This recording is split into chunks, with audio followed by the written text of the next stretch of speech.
Mushoku Tensei Volume 14 by Raifujin Namaganote, cast by Artale Studio. If you are interested in creating your own audio drama like this, please visit artale.ai and use promotion code ARTALE to activate your account. Now, enjoy the story. Chapter 1, Floating Fortress. On foot, our journey would take a half-day going north from the magic city of Sharia, but it was just an hour on horseback. Our destination was some old ruins, the remnants of a stronghold. Debris was scattered across the ground, vestiges of some stone flooring. Thick stone pillars lay toppled. It was like looking at the Parthenon, except the years had been less kind to this place. No doubt at one period it was a majestic sight to behold, but now it was little more than an echo of history. These are the remains of the Scott Fortress. The humans built it during Laplace's war. They say there were 1,000 humans who barricaded themselves in to oppose the demons' invasion. Sadly, they were no match for them, and the fortress was eventually captured. This helpful explanation came via the woman beside me, a blonde with braided hair. She had an innocent look and was clad in a luxurious travel outfit. Even from afar, you could tell Ariel Anamoyasura was a peerless beauty who oozed charisma. Wait, could she be directing that explanation at me? I kept my mouth shut and glanced around me. Luke and Sophie were immediately behind us, with Roxy, Zenoba, Cliff, and Elenise bringing up the rear. Nanahoshi was in front, leading our group. Ariel's gaze was fixed upon me, and there was no one between us. I was right. She was talking to me. We'd recently traveled with some Renoan nobility for a bit, but the two of us had never really talked, hence my confusion. You sure are knowledgeable, Princess. It's depicted in a lot of the folk songs in this area. I didn't know you had an interest in folk songs. Making connections with the local nobility requires that I be familiar with them. Knowledge of old tales was apparently essential for cozying up to the upper class. That must be a lot of work. But are you sure we can get to Lord Perugius from here?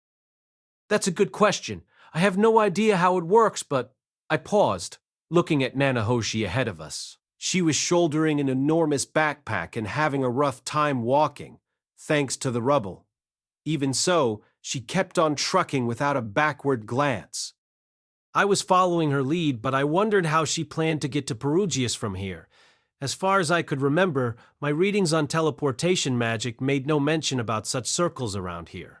Or maybe there was one, but it hadn't been noted because it was hidden. I'm more worried about whether he'll be annoyed by how many people we're bringing.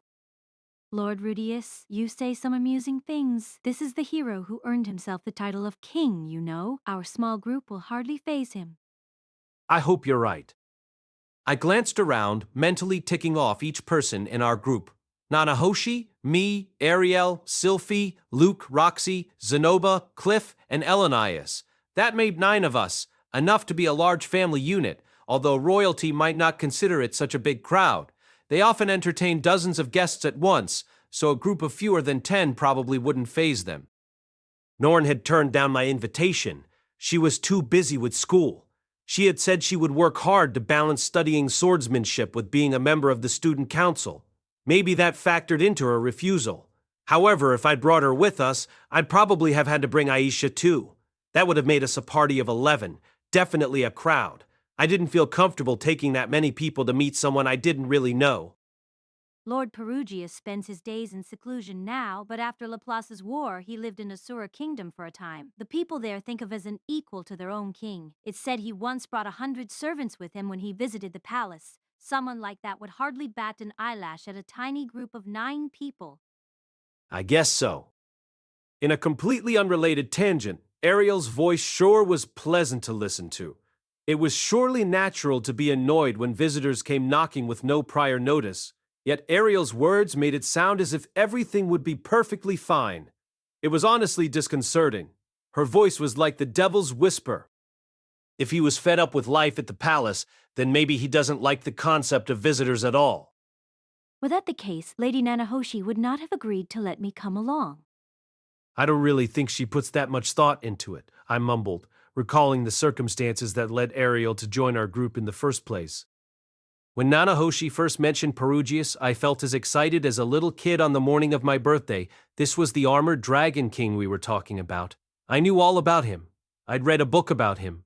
not long after I reincarnated into this world. Perugius was a hero from Laplace's war 400 years ago. According to what I read, he could control 12 familiars, had restored an ancient floating fortress to its former glory, and had even fought Laplace himself with his comrades. After Laplace was sealed, people sang his praises so much that the new calendar was named Armored Dragon after him. Although Perugius was known as the Armored Dragon King, he had no territory over which to rule. He eventually left the Asuran Palace and began traveling the world in his floating fortress, Chaos Breaker. We were actually going to meet this man from the legends. I couldn't shake my anticipation. We're going to visit the castle in the sky, Laputa. True, I was busy enough between being a parent and conducting my own research, but I still really wanted to go. Sorry, Lucy, your daddy's no match for his own curiosity, but I promise I'll bring something back for you. And so I decided to tag along with Nanahoshi. While I inwardly battled with my own selfishness, Sylphie wasn't nearly as conflicted.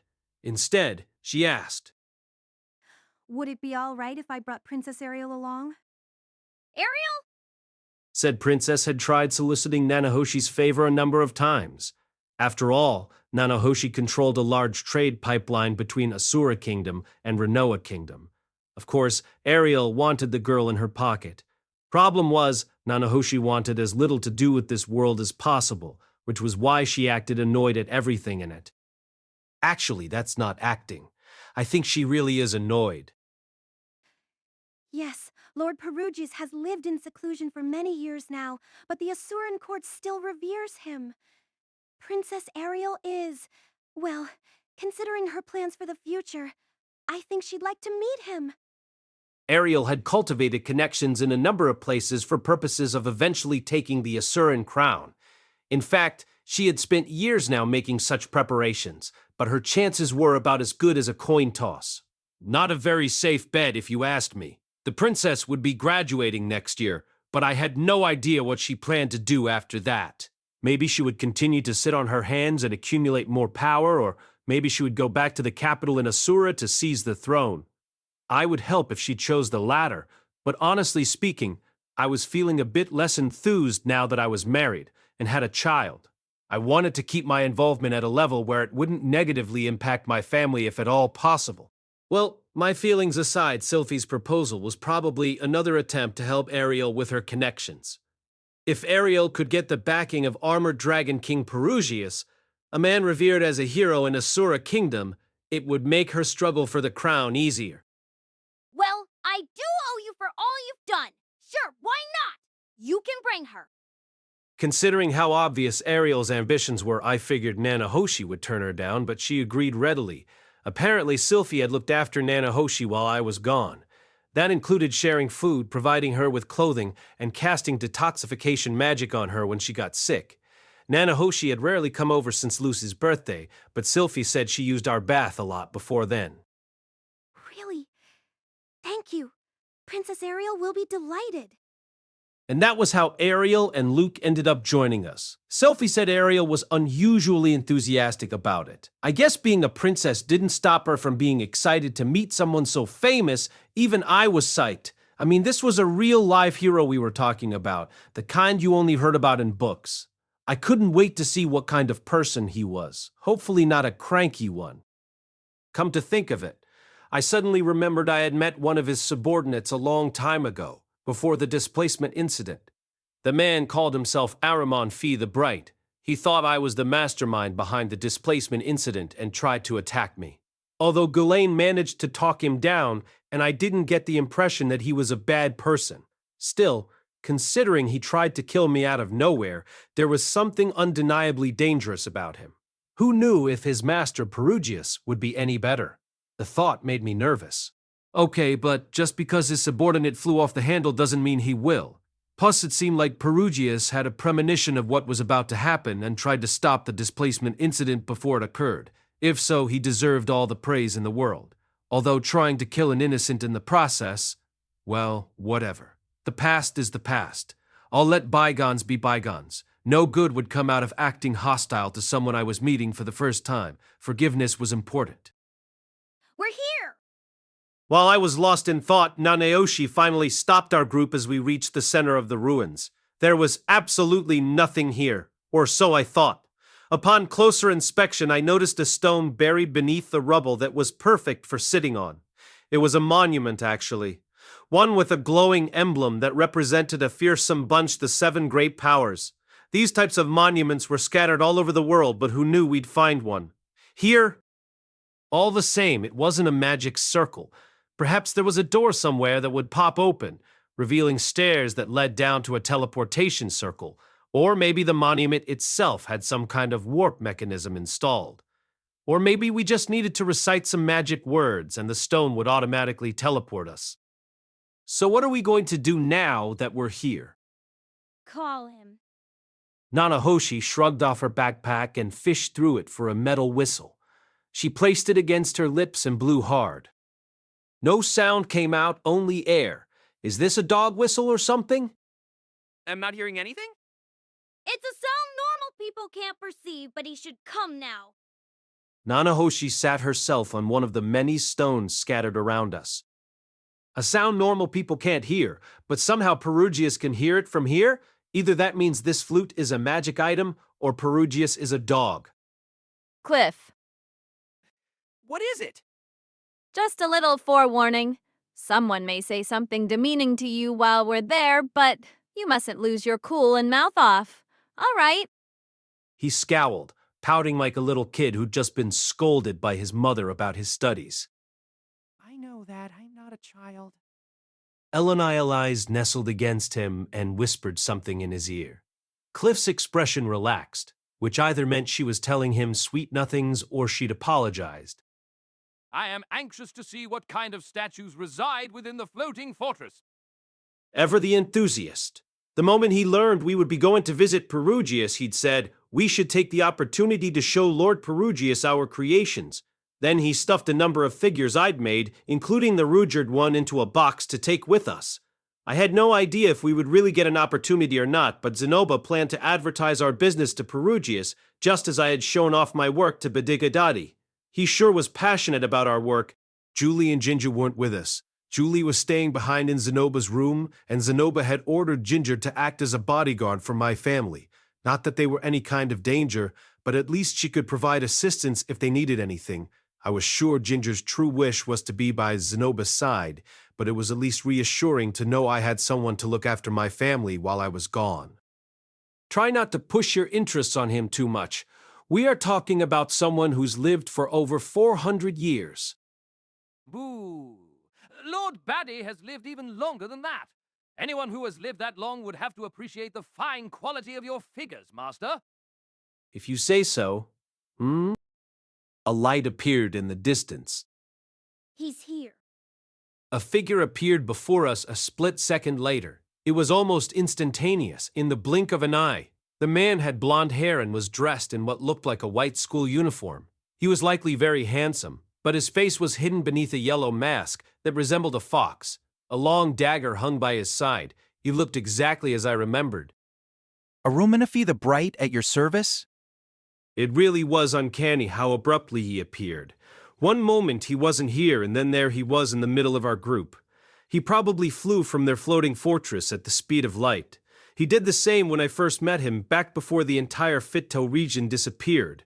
Our group went silent. Aramanfi briefly glanced my way. I wondered if he remembered me. Part of me feared he might attack me again. I secretly activated my demon eye, tightening my grip on my staff. However, Aramanfi didn't seem to recognize me at all, much to my relief. His gaze passed over the rest of our party before he walked over to Nanahoshi. There's quite a few of you. He must have been tallying our numbers. Yes, there is, but that's not a problem, is it? He said I could bring a party of 10. The number of people isn't an issue. However, the demon is. His gaze landed on Roxy.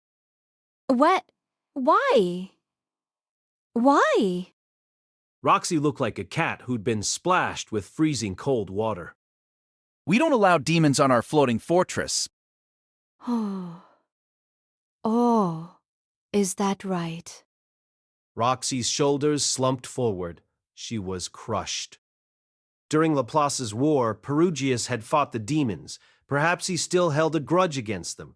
War tended to leave its mark on people's hearts. Is there no way you can make an exception? Lord Perugius is a very magnanimous man, but he hates demons. I had nearly forgotten such discrimination existed because most people weren't particularly prejudiced toward demons in this region, but the same could not be said for the rest of the world. Perugius might be a man from legend, but he was also a participant in the war. Just as Ruijerd bore the mental scars from those events, perhaps Perugius did as well. Still, I did feel bad for Roxy since she was the only one who couldn't come along. No, it's fine. If that's how it is, I'll stay behind. Besides, I was a bit afraid to see poor Lord Perugius anyway, and I still have my work as a professor here. This is for the best. Although she was giving up, she couldn't hide the disappointment on her face. A part of her clearly wanted to come with us. Still, she forced a smile as she turned toward me, trying to be reassuring. It's okay, Rudius. I'll take care of everything back home. All right, but I'll bring you a souvenir. She tugged down the brim of her hat so it would hide her face. After a short pause, she mumbled, as if in jest. I don't need any souvenirs. Give me a big hug when you get home, and that will be enough for me. I threw my arms around her, holding her close for a whole 10 seconds. Her heart started drumming hard, and I had to pull away before my atomic bazooka reloaded itself. Thank you. No, thank you. Roxy's cheeks turned red as she fidgeted. She smiled, despite her embarrassment, as the two of us pulled away. Once I get back home, we'll do all that and more. Finished? He had made his way over while the two of us were sharing a heartfelt farewell. Now that my hands weren't otherwise preoccupied, he handed me a baton. I glanced around and realized everyone else had one. Keep a hold of that. I grasped the object. It was metal, about 20 centimeters long, with a complex pattern carved into its surface. There was a magic crystal on either end, most likely a magical implement. So what do I do while holding it? You need only hold it. Lord Perugius will use teleportation magic to bring all of you to his fortress. So this item was imbued with teleportation magic. Was there really such a thing? If so, that was awfully convenient. I thought they said humans couldn't be summoned. Wait, maybe it's fine since this isn't summoning magic. What's the difference between the two, anyway? How are we supposed to get back once we're done? You will return the same way for the most part. That means there's some way for them to teleport us back here. Lucy would be an adult by the time we got back if we had to return on foot. It was a relief to know that wouldn't be happening. Does everyone have one of these? Make sure you're holding it with your bare hands. I looked at my left hand. Since it was artificial, there was no way to grip onto the baton with two bare hands. Nanahoshi surveyed us to make sure we had followed the instructions and nodded at Aramanfi. It appears everyone is ready. Very well. Wait just a moment. He bobbed his head and was a flash of light disappearing into the distance in the next moment, most likely racing back to the fortress to tell Perugius we were ready to be summoned. Ah, this is kind of exciting. Yeah, it is. Sylphie was right. The princess was certainly more energetic than usual. Anyway, teleportation, huh? If something went wrong, we might be warped off to who knows where. Living legend though he might be, Perugius was still a person, and people made mistakes. Hoo boy, this is kinda scary. While I was imagining the worst-case scenario, heat began coursing through the baton in my hands. The warmth transferred to my hands and it felt like I was being yanked toward it. I wondered what would happen if I let go. No doubt the teleportation magic would fail. But the sensation was so sudden it wouldn't have surprised me if someone else dropped the baton instinctively. Huh? I glanced around and realized everyone else was already gone. No, not everyone. Sylphie peered over at me a second before she vanished. Only Roxy and myself remained. Did they leave me behind? The second doubt began to creep in. I found my consciousness being absorbed into the baton. By the time I realized what was happening, everything around me was white. It was an empty space devoid of all color. An invisible string yanked me along at an unbelievable speed. It was like someone was using a power winch to reel in their fishing line, and I was the fresh catch hooked on the other end, whizzing through the air. In the distance, I caught a glimpse of Sylphie being similarly pulled along by this invisible force. Is this what it feels like to be on the opposite end of summoning magic? More importantly, this setting seemed familiar. I'd seen it before, but where? That's right, the man god. I never thought much about it, but now I saw that this place resembled the area I saw when I met the man god in my dreams. Except in those dreams, I was always in my former body. This time, I was still Rudis, with my robes flapping around me as I soared forward. An enormous light lay waiting ahead. It was woven into a mysterious and complex magical circle, and it sucked me in as I approached. The next time I opened my eyes, there was solid ground beneath me again. I sucked in a breath. It was like being startled awake from a dream. Had I lost consciousness at some point? No, that wasn't it. I remembered flying through a great expanse of nothingness. So this is Perugius' summoning magic, huh? It was a peculiar sensation. The last time I felt this was during the displacement incident. Back then, I'd also felt like I was soaring through the air. There was a difference this time, however, a sense of stability. The calamity was like a train running off its tracks. This time was more like a taxi, one that safely delivered me to the correct location. That sure felt familiar. Evidently, I wasn't alone in feeling this way. Yeah, it did. I glanced around at our group: Ariel, Luke, Zenoba, Cliff, Elenalize, and Nanahoshi. Everyone was here. Except for Nanahoshi and Elenalize, they all looked absolutely baffled by what they had just experienced. At least they were all safe. This magic circle is huge. It was only then that I realized what we were standing on. Beneath us was an enormous magic circle about 20 meters wide. It was carved directly into a beautiful marble floor. Water ran through the engraved pattern, emitting a faint light. It was most likely imbued with some type of magic. The water aside, I had seen the same kind of light before back in the ruins we used to get to Bagarit. In other words, it was a type of teleportation circle. Wow. What really stole my attention wasn't the pattern beneath us, but the enormous castle in front of us. It had to be at least 50 stories tall and just as wide, its form massive and imposing. Surely, the interior would be no less majestic.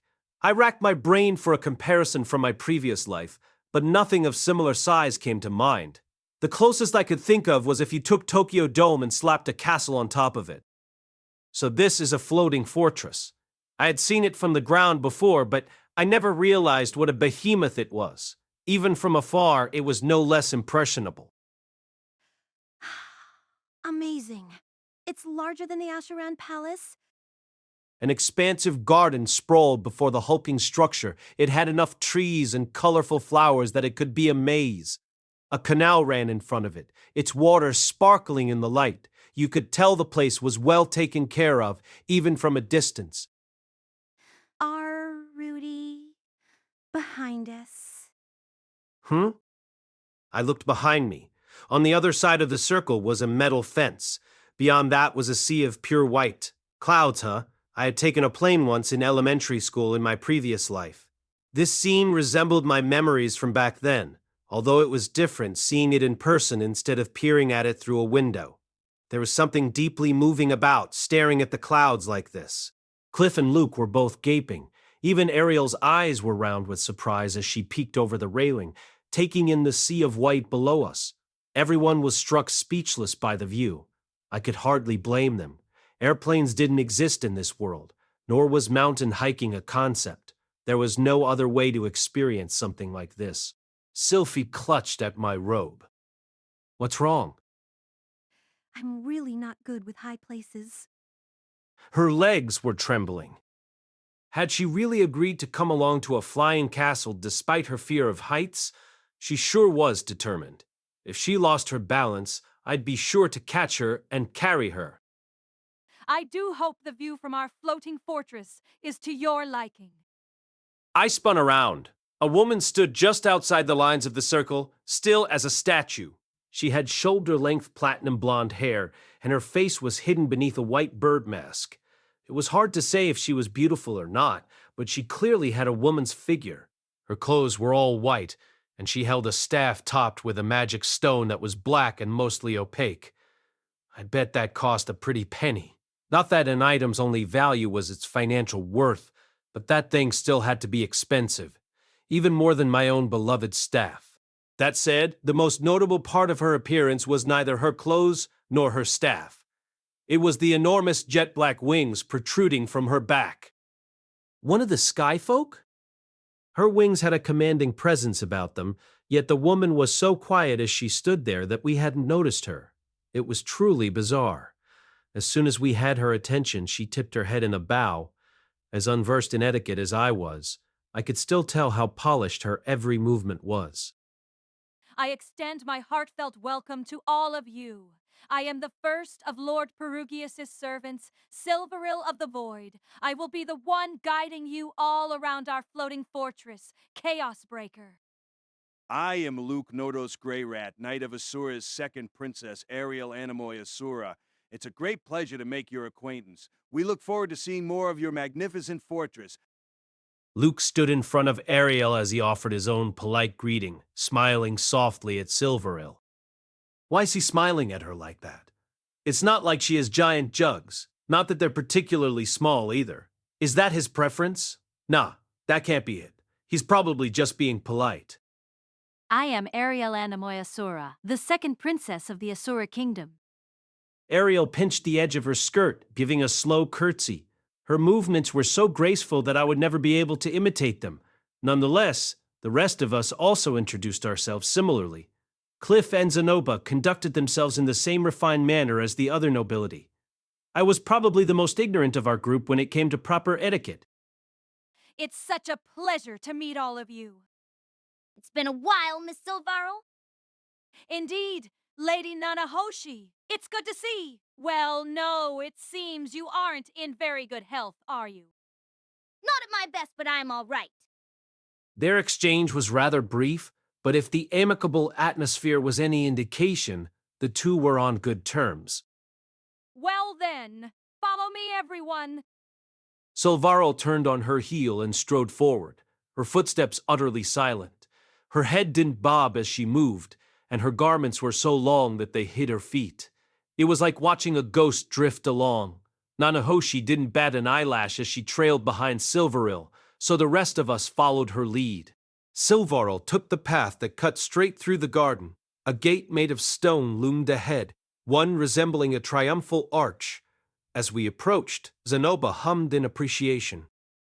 Ah, what a stunning relief! Although he was only really interested in dolls and figures, he was still fairly knowledgeable about other forms of art. Perhaps because they all had something in common. On the other hand, I had no way of judging these kinds of designs. Well, if Zenoba is that impressed, I'm sure it must be pretty incredible. He doesn't normally act so odd about anything that's not a figurine or something similar. I followed his gaze and looked up. Oh, wow.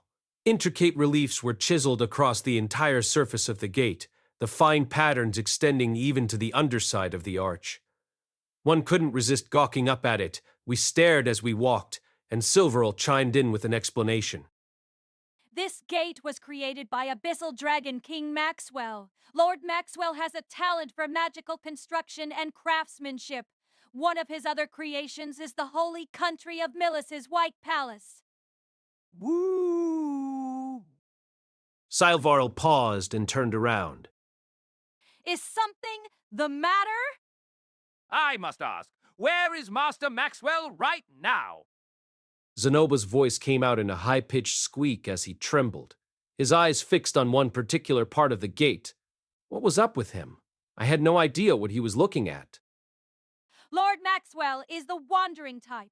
Assuming he hasn't already passed away, he is probably out venturing somewhere. Oh, that is a shame. Such a magnificent man, if only I had the chance to meet him. Zenoba could barely contain his excitement. Well, to be honest, it wasn't like he was trying. May we continue? Oh, yes, of course. My apologies. I was simply moved by the greatness of his work. Truly? In that case, you may find a number of splendid pieces inside the fortress. I hope you'll take your time and enjoy them while you're here.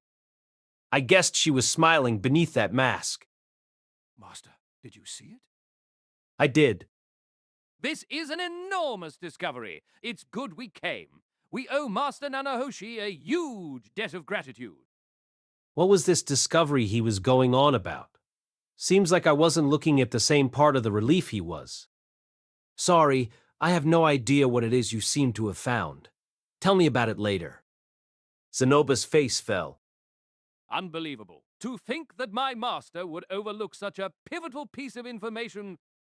Dejected, he fell in step behind me. Sorry, I just don't have the artistic eye for things that you do. As we passed through the gate, white particles suddenly started falling from Sylphie's body as she walked ahead of me. In fact, those same particles were falling from my body as well. Oh? Salvero paused again, turning to face us. Her mask hid her expression, but her demeanor had noticeably shifted. Is there some kind of problem? In the past, Arumanfi had attacked me out of nowhere. It might happen again. I thought it best to clear up any misunderstandings before that. If we had truly done something to offend her, it would be better for us to leave now rather than fight. There were things I wanted to ask Perugius, but if it meant battling my way to get to him, I would rather go home. No, nothing too important. There are many others, just like you across the world. Really? What did she mean by that? It made me nervous. This wasn't going to be like some kind of game show, where they dropped the floor under us, and I wound up in another force field like before, right?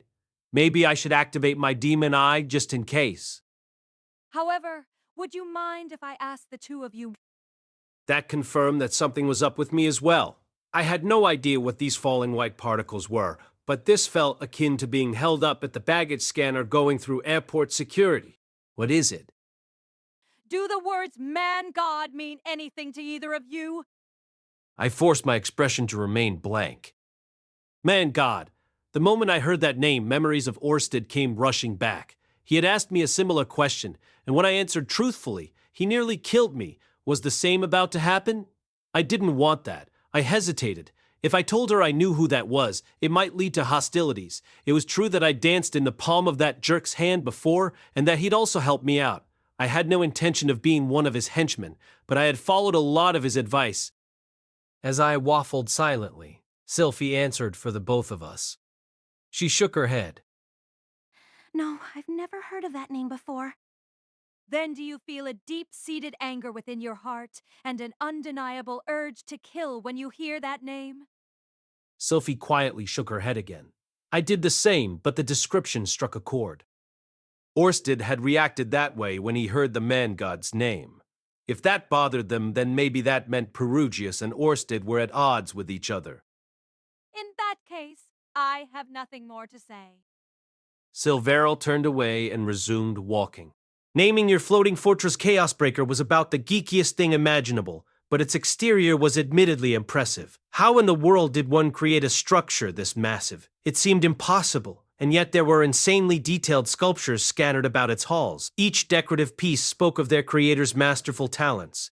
The interior was every bit as jaw-dropping as I imagined. There were carpets with golden embroidery laid out. The walls were painted, and expensive pottery and statues decorated the corridors. Zenoba drank it all in, babbling. This sculpture resembles God in style. Is this his work? And is this a statue of an Elangian knight? How fortuitous, being able to see the real thing in person like this. Much to my dismay, he added gushing commentary at every opportunity. Silvaril and Ariel humored him at first, but they quickly tired of his enthusiasm and resorted to only strained smiles in response. Normally, another member of our group would join in with his own obnoxious antics. Alas, poor Cliff was so visibly nervous that I pitied him for it. His eyes were peeled wide and his mouth firmly sealed shut, as if he'd resolved not to utter a word until someone addressed him. Elenilis was pulling him along by the hand, much like a mother dragging their nervous child. Well, it's honestly for the best that the two of them aren't causing a fuss. This is the audience chamber. After guiding us down the long corridor, Silvaril stopped by the door at the end. Dragons were painted on either side. The door itself was thick and adorned with silver. It had taken us about an hour to reach this place. This fortress was massive. We almost needed a Segway to navigate the place in a timely manner. Lord Perugius is a very tolerant man, but I would urge you to mind your manners all the same. Silvaro cautioned, reaching for the door handle. Shouldn't you knock first? Pardon me, but we're still in our travel garments. Would it not be disrespectful to appear before his lordship like this? It was pretty commonplace for nobles and royalty to have people wait in a separate room before welcoming them. People typically used that opportunity to freshen up and change into formal wear. That was how I remembered it in Shironi Kingdom when I met their king. Although I didn't have formal wear at the time, so I went in my dirty robe. Wait, crap. Should I have brought formal wear with me? Lord Perugius is not the type to be concerned with one's manner of dressing. In fact, he found the formality in Asura Kingdom suffocating. I believe you would find his reception more positive if you went in as you are now instead of changing. I somehow wasn't surprised to hear that. Maybe the whole reason he'd started living in this floating fortress was because they'd put him through the ringer in Asura. Still, Ariel pursed her lips. All right, but could we first store our luggage and outerwear somewhere at least? Very well. This way, then. Silveril nodded and guided us to a side room. It was as spacious as one of the rooms in my house, but cramped in comparison with how enormous the castle was. There was a table and a cabinet along with a few other furnishings. Despite the decor being more muted than what we'd seen so far, even the hangers and other knickknacks were of high quality. We sincerely appreciate your understanding. Lord Perugius is already waiting, so I recommend haste. Silveril left us with those words. As soon as Ariel was sure Silveril was gone, she began peeling off her jacket. Luke took it from her, while Sylphie fished a brush out of their luggage and began quickly smoothing out Ariel's hair. Likewise, Zenoba grabbed a hanger to put his jacket on before pulling something more formal from his bags to take its place. Eleniel Lace checked over Cliff's clothing and hair. With nothing better to do, I dusted off my robe and adjusted my collar. I didn't have any formal wear, but clothes weren't really what mattered. It was the intention. If Silveril recommended we meet Perugius in our everyday casual wear, that was what I would do. Likewise, Nanahoshi just stood there and watched the rest. The only effort she exerted in her appearance was smoothing out her bangs.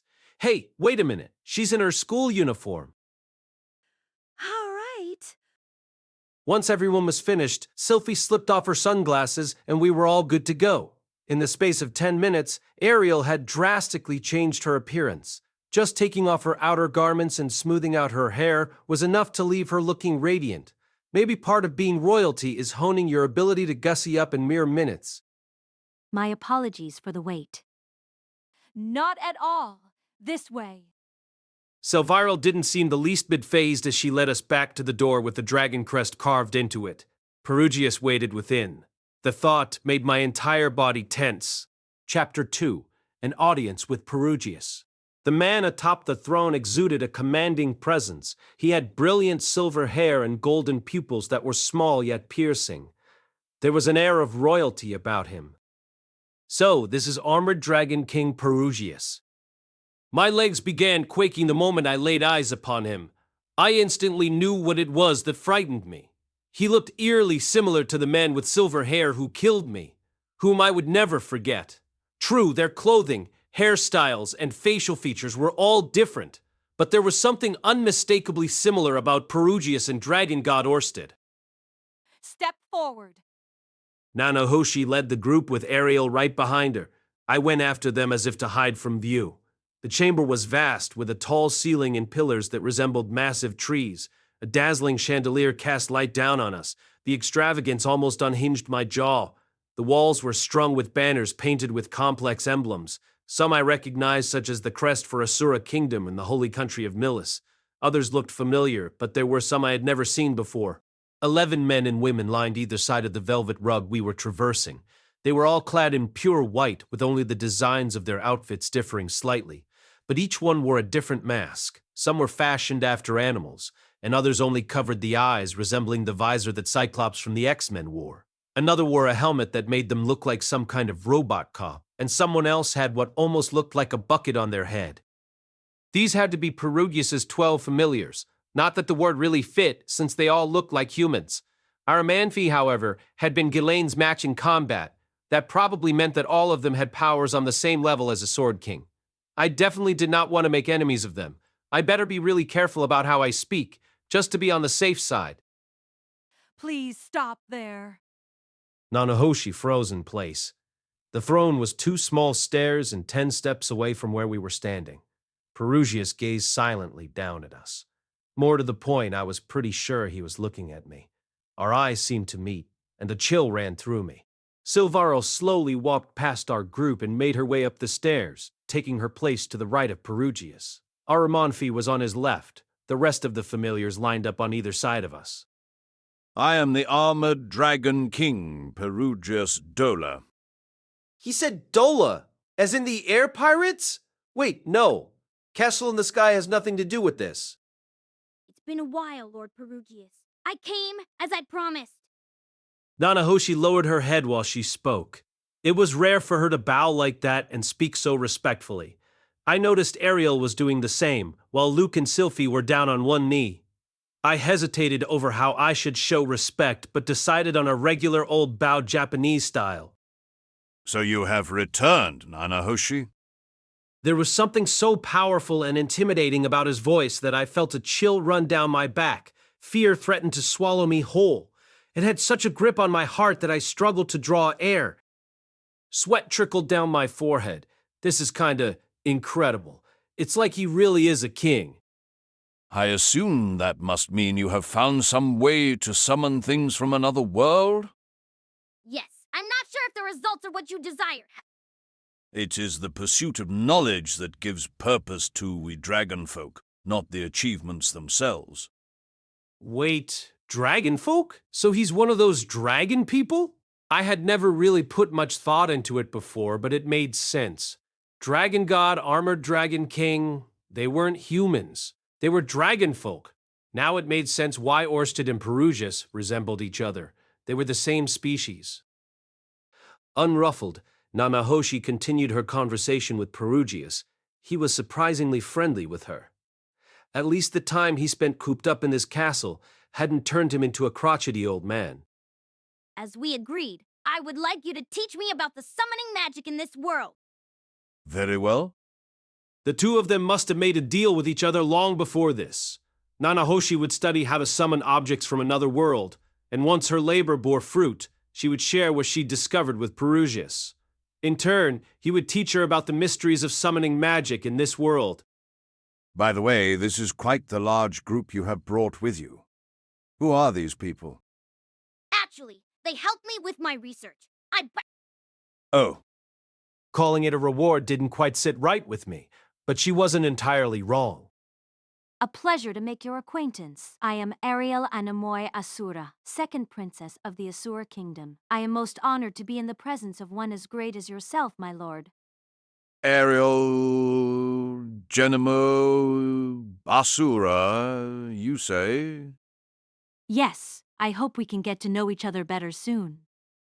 I already know who you are. You lost in that filthy, underhanded battle for the crown they're having in Asura, but you refuse to concede.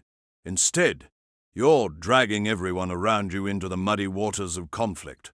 Foolish girl. Luke's head snapped up. Anger strained his expression, but before he could do anything, Ariel held up a hand to stay him. She kept her voice even as she replied. That's a harsh way of looking at it, but you are correct. Her lips curled into a soft smile as she stared back at him, unflinching. I assume you came here hoping I would lend you my strength. Not at all. You're a world-renowned hero. I simply wanted to meet you. I can see right through your act. As always, her voice oozed charisma, but her face had drained of all color. A cold sweat beaded across her skin. Perugius had read her like an open book, and he clearly didn't have a good impression of her. She was struggling to cope. Perugius stared down at her, smirking as if he were mocking an ill-behaved child. But you did come here. That must also be fate. I will give you a chance. You may stay here in my castle. I am humbled by your generosity. Ariel bowed once before retreating. Her expression dissolved into relief, but there was still anxiety in her eyes. Well then, what about you?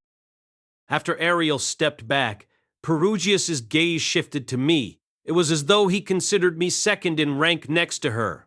Then I looked at the rest, and I realized everyone else was on one knee. The only ones standing were Nanahoshi, Ariel, and me. It was only natural that his attention would be drawn to me next. I put a hand over my chest and bowed my head again. A pleasure to meet you. My name is Rudius Greyrat. Perugius Greyrat? I had a lot of trouble teleporting you here. I tilted my head in confusion.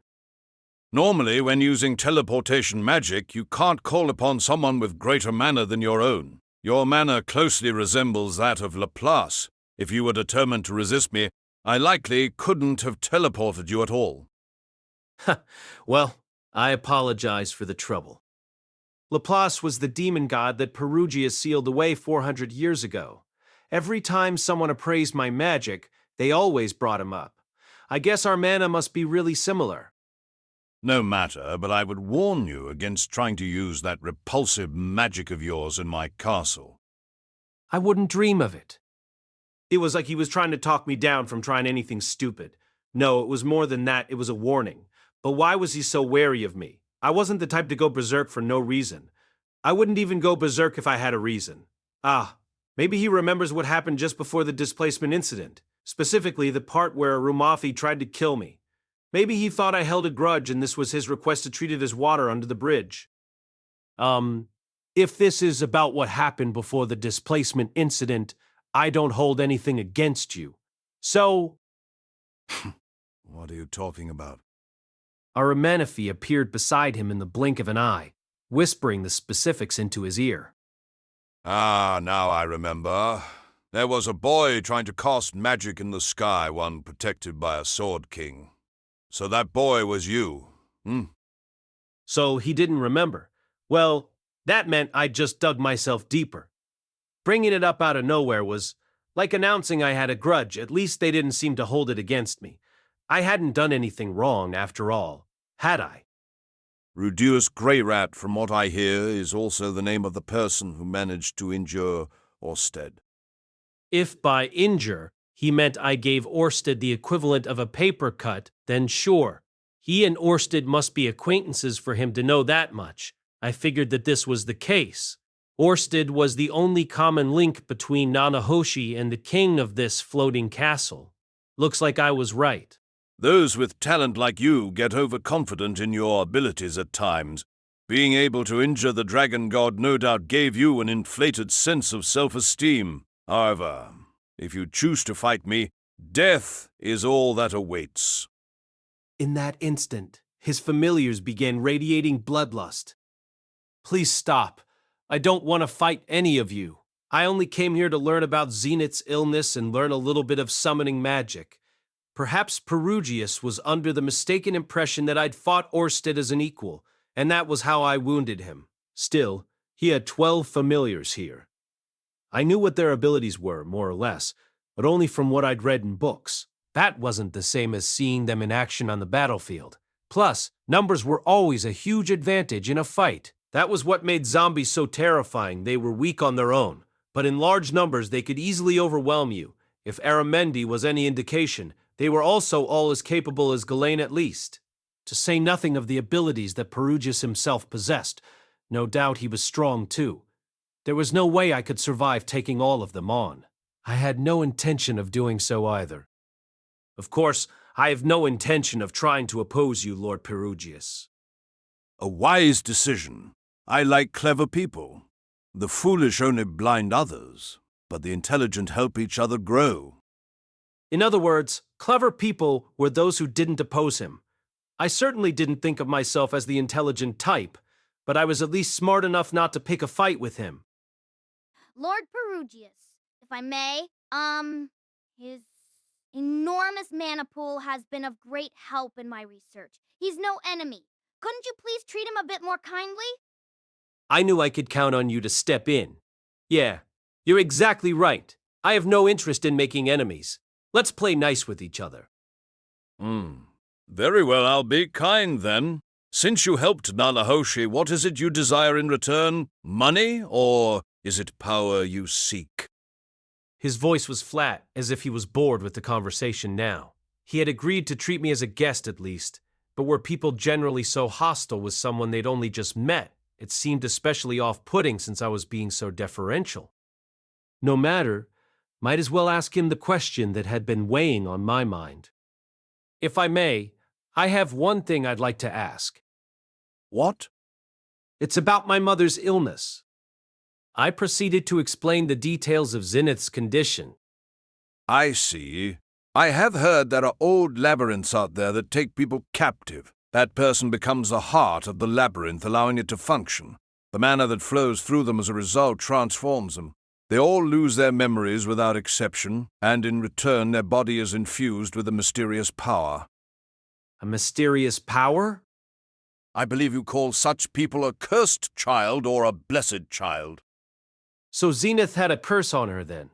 One where she could never cry nor laugh? Why do these labyrinths use people, though? I do not know. There is a theory that the ancient demons gave birth to these labyrinths and their creatures in a quest to create a paradise for themselves. The magic crystal at the center of those labyrinths is supposed to distribute mana to all of its inhabitants. There, they can thrive without ever going hungry. It wouldn't be surprising if these older labyrinths take humans captive to increase their efficiency. So the ancient demons tried to create a paradise where they'd never starve? Come to think of it, there were a bunch of monsters in the teleportation labyrinth. The place was practically infested by those creepy devouring devils. I had wondered what they could be feasting on in those tunnels, but this explanation made sense. But wait a second. Roxy said she was running out of mana in the labyrinth, so obviously it's an overstatement to say it feeds mana to those who inhabit it. Unless monsters have some way to absorb mana from empty space or something. Well, none of that really mattered right now. Zenith was my priority. Do you know of any way to heal my mother? I don't know the specifics myself, however. There is a woman whose fate followed a similar path, one who is still alive today. If it's information you seek, she would be the most knowledgeable. I followed his gaze to the elf in our group with dazzling blonde hair.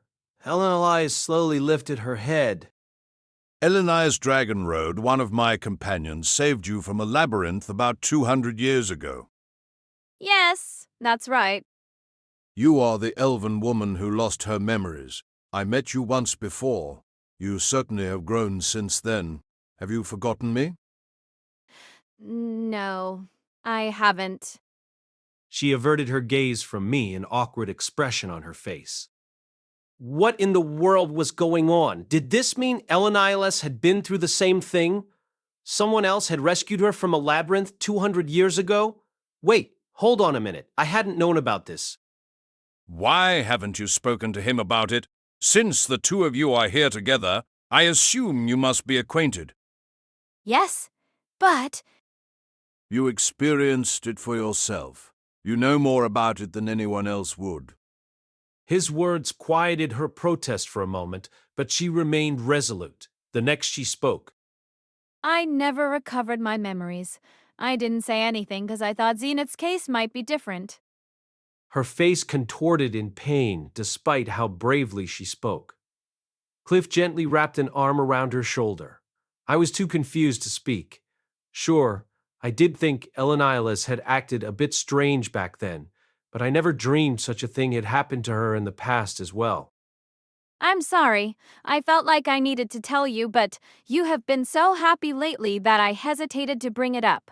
Besides, Zenith's curse isn't a danger to her life. I thought perhaps she was a blessed child, or that maybe she'd recover and there would be no adverse effects at all. She continued babbling excuses, and it was all I could do to muster the strength to say, "We can discuss this further afterward." All right. I had no intention of blaming her, really. She may not have shared her backstory, but she gave quite a bit of advice on Zenith's condition when we were on the Bagarit continent. At the time, I thought she was just sharing wisdom she'd accumulated over the years, but apparently she was speaking from personal experience. Knowing Ellen Isles, she probably had her reasons. Maybe she thought Zenith might be different, that she might regain her memories. Or perhaps she simply didn't want to twist the knife after I had already lost Paul. She only kept it to herself out of consideration for me, I was sure. Still, I did wish she had said a little bit more about the curse that Zenith might be afflicted with. Is there anything else? I shook my head. No. The conversation only lasted minutes, but it left me as exhausted as if we'd been talking for hours. There was still more I wanted to ask about summoning magic, for example, or Laplace's war or the displacement incident, but my brain was so full, I couldn't fit any more information in even if I wanted to. What about the rest of you? Is there anything you desire? Zenoba rose to his feet. Would you permit me to ask a question? And you are? I apologize for not introducing myself sooner. I am Zenoba Shire. A prince, hmm? And do you also desire my support so that you might take your country's throne? No, such a thing has no value to me at all. He slipped a small notebook from his pocket. There was a crest drawn on the surface, one I recognized. Wait a minute. That's the one we saw in my basement on the dollmaker's blueprints. This crest resembles your own as well as that of Lord Maxwell. I see there are other similar crests on that wall over there. Do you know to whom this one belongs? I followed his gaze to the wall covered in numerous crests. Several of them looked familiar. One of them was the same one I'd seen carved on the monument for the 7 great powers. Another belonged to dragon god Orsted. Another was carved into a magical implement that helped keep the teleportation runes hidden. Judging by the incantation we had to use for it, the crest likely belonged to the Holy Dragon Emperor Sharad. The one beside it was the same crest drawn on Zenoba's notebook. I do know it. That belongs to the maniacal dragon king, Chaos. Ooh. Aha! So that's the thing that Zenoba saw at the gate. He must have seen Maxwell's crest there and realized its similarity to the one on the blueprints. Naturally, he assumed the two must be linked somehow. Incredible. I'm impressed. Zenoba stepped forward, unable to tamp down his euphoria at this discovery. Might I ask where this maniacal dragon god Chaos is now? He's dead. He passed away a couple of decades ago, and I don't know if he has a successor. The notebook slipped right between Zenoba's fingers, landing on the floor. His shoulders slumped. Aye, is that so? In an instant, his face looked as if it had aged 5 years. That was saying something because Zenoba already looked way older than he was. Perugius slid forward in his seat. By the by, where did you come across that crest?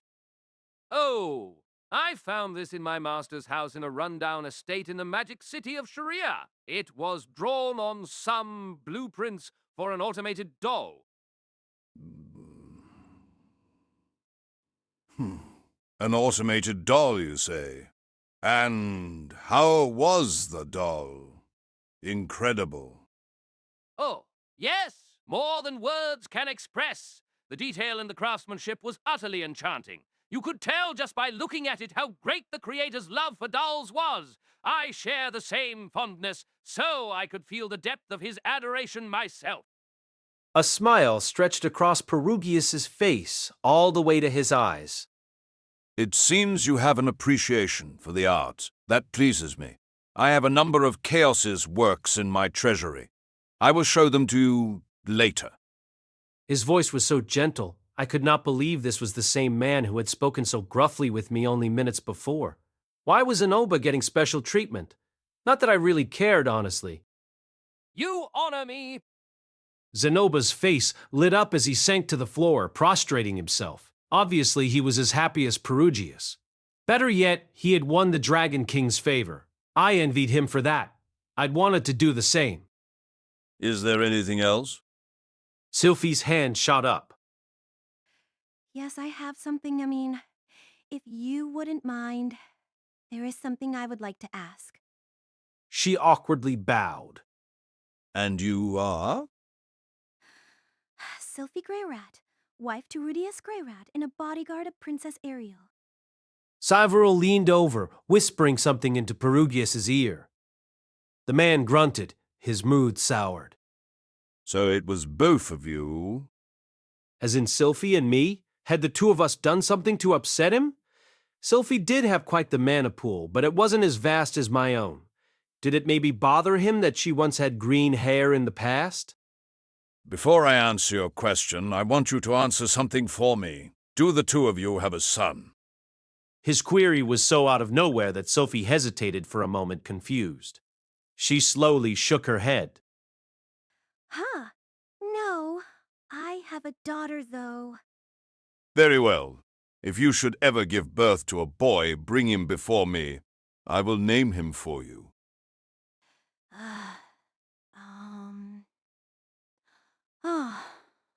All right. He gave a thin, eerie smile. Well, that's mildly discomforting. Was he implying there would be something wrong with our child if we had a boy, or was he looking to give our son some super quirky name? This was the man who'd named his castle Chaosbreaker, after all. Now then, what is your question? I would like to ask you about the displacement incident. Do you happen to know who caused it? That was something I hadn't thought about lately. The displacement incident was what teleported Nanahoshi here from Japan. It only made sense that magic powerful enough to rip someone from their own dimension would have some kind of recoil. In my case, I just happened to reincarnate here, but perhaps the laws of physics or magic here were different when someone came here with their original body. Of course, the opposite could be true. Maybe someone was trying to accomplish something else, and the recoil of their magic happened to summon Nanahoshi instead. Which meant the whole thing was just an accident. I haven't confirmed anything for certain. At the time, I suspected it was the doing of someone connected to Laplace, but even I'm not capable of summoning someone like her, and if I'm not able to, no one in this world is. Which means... That calamity wasn't man-made. It was an accident. I thought as much. It was possible that someone more capable at summoning magic than Perugius was responsible, like Orsted. Although it would be rude to suspect a culprit behind things when Perugius had already definitively stated there wasn't one. I'll just keep my thoughts to myself. I don't feel like ticking this guy off any more than I already have. Oh, all right then.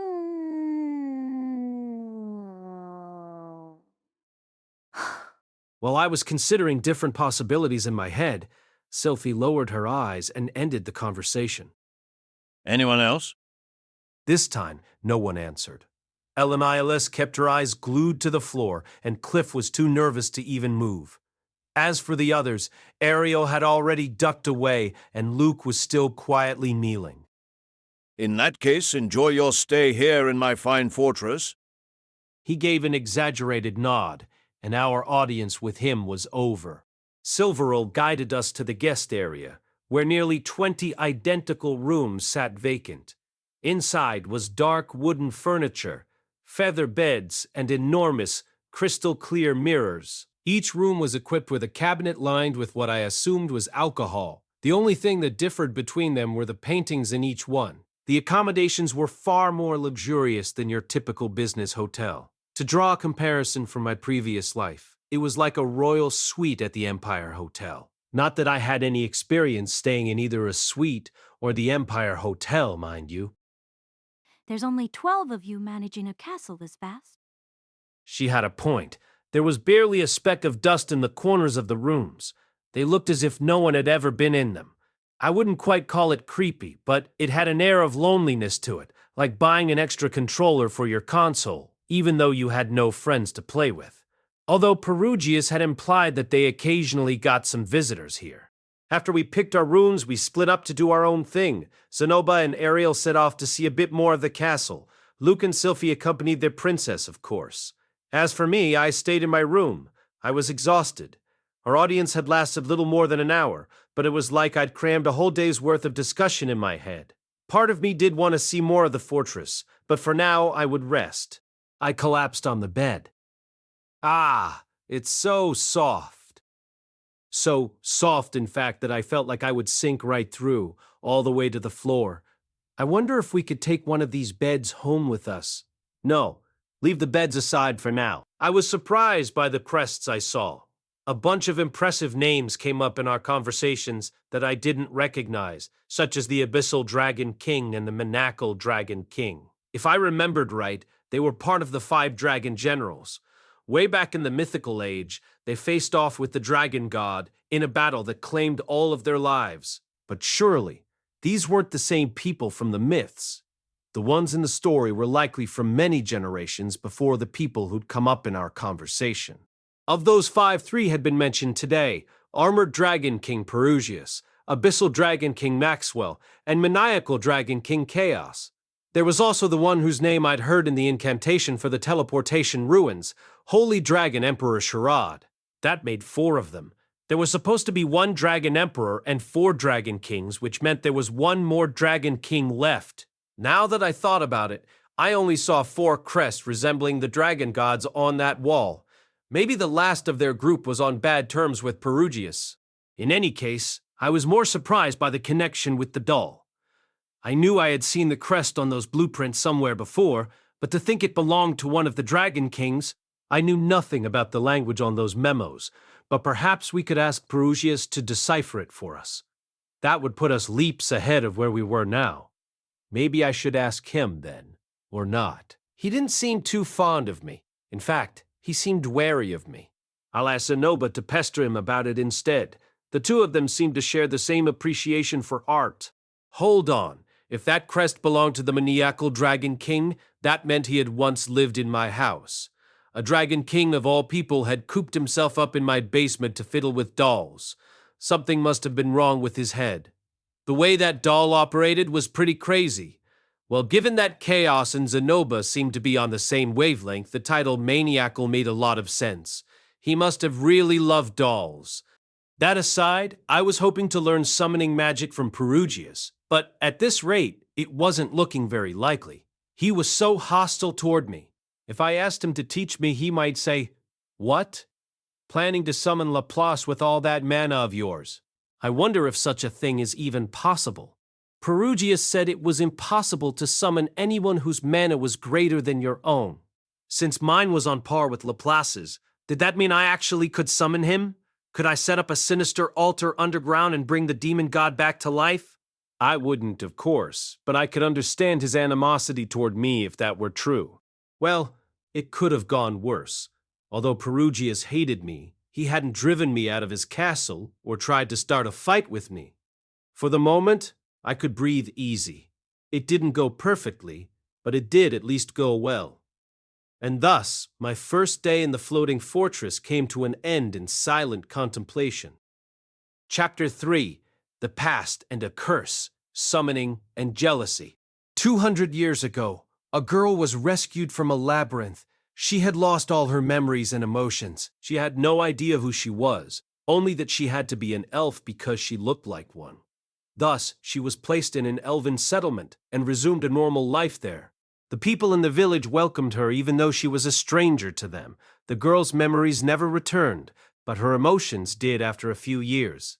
She was cheerful and sociable, and before long she fell in love with one of the men in the village. It was only after the 2 became intimate that she began to experience a problem. Her libido suddenly spiked. She wanted to have sex every single night. Elves weren't inclined to frequent intimacy, at least not nearly as much as humans and goblins. Her partner struggled to keep up with her needs, but the 2 still lived in harmony. However, something strange happened to her body around that time. After they began having sex, she started birthing a small, round, magical crystal every month. Inside was an incredibly dense accumulation of mana.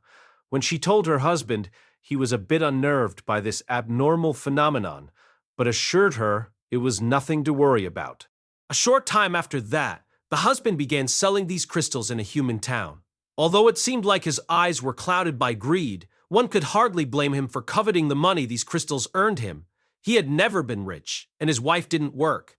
At least, the man never treated his wife like she was his own personal money tree. Tragedy struck 5 years later. The husband died, or rather, He was murdered. With his cargo of extremely expensive crystals, he earned the attention of some bandits. They attacked him, taking both his life and his wealth. With him gone, the woman was now a widow. Although she fell deep into depression, she still endured. Unfortunately, there was a problem with her body. Her insatiable libido ballooned again. 10 days after her husband passed, the urge came on strong and swift from deep inside her. She couldn't suppress it and assailed one of the men in the village. She knew it was wrong, but she did it anyway. At least the man in question wasn't unwilling, and nothing happened after they did the deed once. 10 more days passed, and she went after a different man. Then another 10 days, and she did it again. Her appetite was so untamable that word soon spread of her wild promiscuity. The women of the village all denounced her and drove her out. That woman became a prostitute after that, then a slave, and finally an adventurer. It's said that even to this day she continues wandering the world. And that's basically what my life has been like. She'd come to recount her story to me first thing this morning. You didn't have to tell me everything. Honestly, hearing all of it left me stunned. The curse was the only thing I needed to know about, but Elenilis didn't spare a single detail. This is my way of making up for not telling you any of this sooner. So, does Cliff already know all of this? Of course, I told him before our wedding.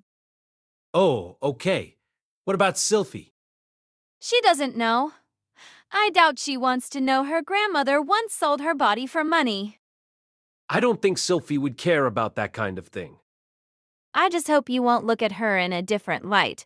If you hear ill rumors about me somewhere, she may have my blood running through her, but she's just a normal girl. I know. I would never do that to her. Besides, Sylphie isn't responsible for things Elenice may have done in the past. That said, after hearing everything she had been through, I could understand why she kept mum about her history and her relation to Sylphie. No one wants people to look at them differently. Anyway, the past is the past. There were things in my past I didn't want to reveal either. I couldn't pretend the things I'd done in my previous life didn't exist, but that story would stay in my head alone. So what is your curse exactly? The mana in my body builds and coalesces into a magical crystal upon receiving a man's seed. If I don't receive a man's seed, the mana will continue building until it kills me. But you were fine the first couple of years, right? I honestly don't entirely understand that either. At the time, I wasn't having a monthly cycle, so maybe that had something to do with it. You're monthly. I repeated her words before trailing off. If it had something to do with her menstrual cycle, then maybe it was her ova that were transforming into those magical crystals. In that case, Zenith's curse was probably something different altogether. I assumed she still had those monthly visits. After all, she had already given birth to 2 children, and although Lilia hadn't given me any details, she was still only 35 years old or thereabouts. But your memories never came back? She shook her head. No, even now, I don't remember anything. I went silent. So she still didn't remember her past, which meant she had no idea who she was exactly. There was a slim possibility that she might suddenly remember someday, but if she hadn't, in 200 years, it seemed unlikely she ever would. Zenith's condition is different from mine. Judging by how she acts, it seems she knows who her children are. Perhaps she may regain all of her memories. I hope you're right. Maybe it was better not to do too much wishful thinking, though. What about her curse? At the moment, she isn't showing any signs of having one like mine. Ah, I didn't think so. She most likely has a different curse on her. Really? She nodded. I think there's a distinct possibility. Do you have any idea what her curse could be? An idea, huh? Maybe a vague one, but nothing conclusive. After a short pause, I admitted, nope, nothing. All right, well, best to continue keeping an eye on her. Whatever it wasn't something lethal, but there could be a trigger out there that would cause it to manifest. I guess that's all we can do right now, huh? Keep watching her? Yes. I wasn't going to get my hopes up, but I still couldn't help praying that nothing bad happened. That's the extent of what I know. I'm sorry. There was too much I didn't want to say, and I was late giving you the truth. She lowered her head. I understood not wanting to share about her past. In fact, I felt guilty for not sharing the events of my previous life with Sylphie and Roxy. It did suck that Eleniles hadn't told me sooner, but I wasn't about to be a hypocrite and get mad at her for it. No, I appreciate you talking about it even though you didn't feel comfortable. Thank you. I extended my hand and she shook it, gripping it tight. Well, then I'm going to return to Cliff. I'm going to rest a little more, then go check on Nanahoshi. All right, have a nice day. Eleniles turned and slipped out of the room. In the end, I didn't learn anything new about Zenith's condition. There was a high probability she had a curse on her, but it hadn't caused any problems yet. All I could do was prepare myself to act in case anything did happen later on. After breakfast, we gathered in a room with a long table and took our seats. Nanahoshi and Cliff sat to one side of me with Zenoba on the other. Directly across from me was Silveril of the Void, the woman with black wings who served Perugius. All right, now let's begin our... The agreement was for Perugius to teach Nanahoshi summoning magic, but Nanahoshi had been kind enough to ask that we be included. We were starting from the very basics, so Perugius wasn't the one teaching us. He would turn up when it was time to put what we'd learned to the test. He was probably having tea with Ariel at this moment. I should probably be focusing on the lesson instead of worrying about where Perugius is, though. First, let's make sure we are all on the same page. What is summoning magic? You there. Cliff? Grimmer? Cliff, please answer for me. What is summoning magic? There were two types of summoning magic. The first was bestowal, which was mostly used to create magical implements, in other words, the drawing of summoning circles. Cliff specialized in this, and it was a flourishing art in the magic city of Sharia. The second type was invocation, which allowed you to summon anything in existence, from simple animals such as dogs and cats to highly intelligent beasts. That list included gentle monsters that were easy for humans to tame, as well as ones with low intellect, such as goblins and trants. You could also summon spirits that existed somewhere out in the world. There were no professors in Sharia who could perform invocation magic. Even the guild only had a few people who could do it. Mushoku Tensei Vol14 by Rifujin Namagano, cast by Artale Studio.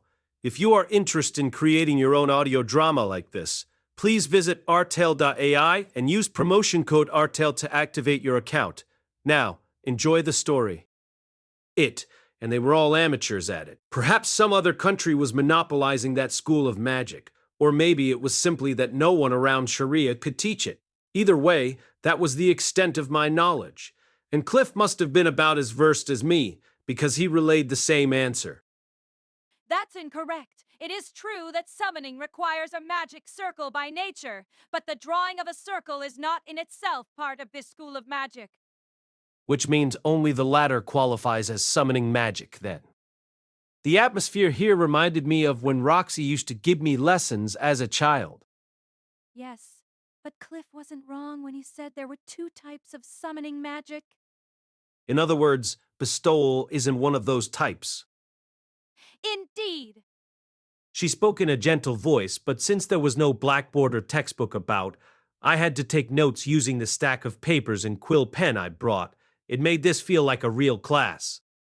There are two types of summoning magic: fiend summoning and spirit summoning. I wrote down both names. From what I remembered, spirits were beings that existed in our world but rarely showed themselves. The only kinds I had ever seen before were the lamplight spirits I had summoned with those scrolls. What's the difference between the two of those? Fiend summoning, as you humans well know, allows you to call upon a beast living somewhere out in the wild. Per an ancient covenant, anything considered to be a person cannot be summoned. However, everything else that exists in the world can be. So all kinds of creatures could be invoked with such magic, even dragons. What's this ancient covenant? When summoning magic was first born into this world, our ancestors made a covenant. Magic cannot break those ancient rules. So people couldn't be summoned? Was that really true? What was so different between teleporting a person and summoning them? Not that it really mattered.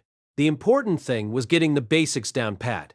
I could ask more nuanced questions later. Sorry. Please continue. Very well. In fiend summoning, one cannot invoke a creature with more mana than they possess themselves. Even if they do so, there's a high likelihood they won't be able to control the creature they summon. Come to think of it, I'd read about that in a book a long time ago. Sig's Summoning Magic, I think it was called. It contained the tale of someone who invoked a creature that was stronger than they were, which ate them alive. Considering how vast my own mana pool was, I probably wouldn't have issues no matter what I summoned, but I had no idea if it would obey me or not. Not that I had plans to summon anything powerful. Besides, we had 3 pets in the house already. There was no need for me to summon anything powerful. Oh, yeah. Are living creatures the only thing you can summon? Yes, you cannot summon the dead. No, I meant things. Like, could I summon some clothes that are at my house right now? I'm afraid that's impossible. So I couldn't summon Roxy's panties. Wait, hold on a second. Nanahoshi had succeeded in summoning a plastic bottle. Surely it wasn't impossible. Maybe it was better to say that no one in this world had figured out how to do it yet. That would explain why Perugius was so interested in Nanahoshi's research, because it meant such magic was possible. Now I understood why he agreed to aid her. May I continue? Oh, yes. My apologies for interjecting repeatedly. Not at all. Your queries indicate how passionate you are about learning. She nodded slowly before continuing. Spirit summoning, as the name implies, involves the creation of a spirit. Creation? As in you're actually making them? Correct. You expend mana in the process and create a spirit with certain abilities, such is how spirit summoning operates. In other words, by using those scrolls Nanahoshi had provided, I wasn't summoning lamplight spirits from elsewhere. I was conjuring them with my own mana. Spirits possess a low level of intellect and will obey the summoner's orders until they use up all of their mana. Is that an absolute? There was a pause before she answered. No. If you specifically construct the circle so that they won't follow your orders, then a spirit with free will shall be created instead. But if you didn't do that, would they follow your every command? That was almost like programming. Wait, speaking of programming, I felt like I had heard about a similar concept. That seems odd to me. Those of you who served Perugius were spirits summoned 400 years ago, yes. You're awfully intelligent if that's the case, and it's odd that you haven't disappeared in the intervening centuries. Just what I would expect from you, Cliff. He was too sharp to let that inconsistency slip by. I am glad you brought that up. Lord Perugius' predecessor, the first armored dragon king, passed on his knowledge of how to create 11 ancient, highly intelligent, and powerful spirits. Ordinarily, spirits of such caliber would not last more than a single day, but Lord Perugius has developed a way to maintain them for centuries. She sure was being boastful, but I could see why. It was quite a feat to maintain for eternity what would normally only last a day. In other words, perpetual motion, a concept just as incredible in my previous world as it was in this one. Wait a second. She said 11 ancient spirits. Isn't that one too few? Don't you mean 12? No, 11. I'm not one of Lord Perugius' spirits. You're not? Not at all. Lord Perugius saved me during Laplace's war, and I have served him ever since. I am simply one of the Skyfolk. Skyfolk? Well, that would explain the wings then. If the others were his servants, perhaps she was more of a confidant. Or a lover. No, that couldn't be. Romance wasn't the only bond that existed in the world. So which will we be learning? We'll primarily focus on fiend summoning. However, Lord Perugius considers the summoning of things from another world to resemble spirit summoning, so I am sure we will touch on that as well. So we were going to learn both? I was looking forward to that. It might be fun to summon monsters from all over the world and open a zoo. I would like to learn more about spirit summoning specifically, if possible. I am interested in the subject too. As I noticed how invested in this they both were, something in my brain finally clicked. Programming. That's right. The way the core of that automated doll functioned had reminded me of programming. Wait, if we were able to learn spirit summoning, we might be able to complete that doll. Of course, I didn't think it would be easy to succeed where Maniacal Dragon King Chaos had failed, but I was sure this magic would come in handy all the same. You never knew when such knowledge would be useful. All right. Now let's start by learning the foundations of summoning. First, please look at this magic circle. So did Silveril begin the lesson? Unfortunately, I was behind the other three when it came to knowing how to draw a magic circle, almost like a dropout who had suddenly decided to rejoin his peers. Maybe I should have learned the basics instead of leaving it to everyone else. It wasn't too late to start now, regardless. One was never too old to learn something new, and I was only 18. Look at Zenoba. He was in his mid-20s when he first entered the academy, and he'd come a long way refining his ability to craft dolls. I should learn from his example, although I was starting off on bad footing right now. After this lesson was over, I needed to put in some revision and practice. By the by, it's almost time for lunch. If there is anything specific you would like to eat, please let me know. And with that, our lesson ended. The night before, we had ancient Aceran cuisine for dinner, which included meatballs and potatoes boiled with herb soup. There was bread made from wheat and other grains, among some other dishes. It wasn't too different from what we ate in Sharia. Considering how grand the fortress looked from the outside, it was quite a simple meal, albeit delicious. But from Perugius' standpoint, it wasn't an ancient cuisine at all. He considered this to be traditional Asuran cooking, the standard food people made 400 years ago. There was a saying I'd read somewhere: technology advances during times of war while cuisine advances during times of peace. Asura's dishes had changed greatly over the past 400 years. Dinner was brought to each of our rooms, but I ate mine with Sophie. No matter how luxurious the rooms were, dining by yourself was far too lonely. It was strange how I had never felt that way in my previous life. I had really changed since then. Breakfast, on the other hand, I had to eat alone. Such is life. Now it was time for lunch, and Silvaril had volunteered to make us whatever we liked. Considering Aramanfi was aboard and could do errands at the speed of light, they could fetch ingredients from any country in the world. Actually, they could simply order from any restaurant and have him bring the food back. His speed sure came in handy for home delivery. Could I have something from Millis? Then I would like something from Shironi. They both desired cooking from their respective home countries. No matter how much they acted like they were comfortable here, they missed home for sure. Very well. I shall have it prepared for you. Silvaril's voice was gentle as she responded to their requests, her mask hiding any emotion on her face. I'm fine with whatever. Perhaps she hadn't realized it, but this was our chance. I was not the type of man to let a good opportunity slip by. As the charismatic Char Aznable often said, make optimal use of every chance you get. I'm thinking vinegar-seasoned white rice with fresh, raw fish that's been cut into bite-sized pieces on top. Do you know of such a dish? What? Is there such a thing here? Nanahoshi's face lit up.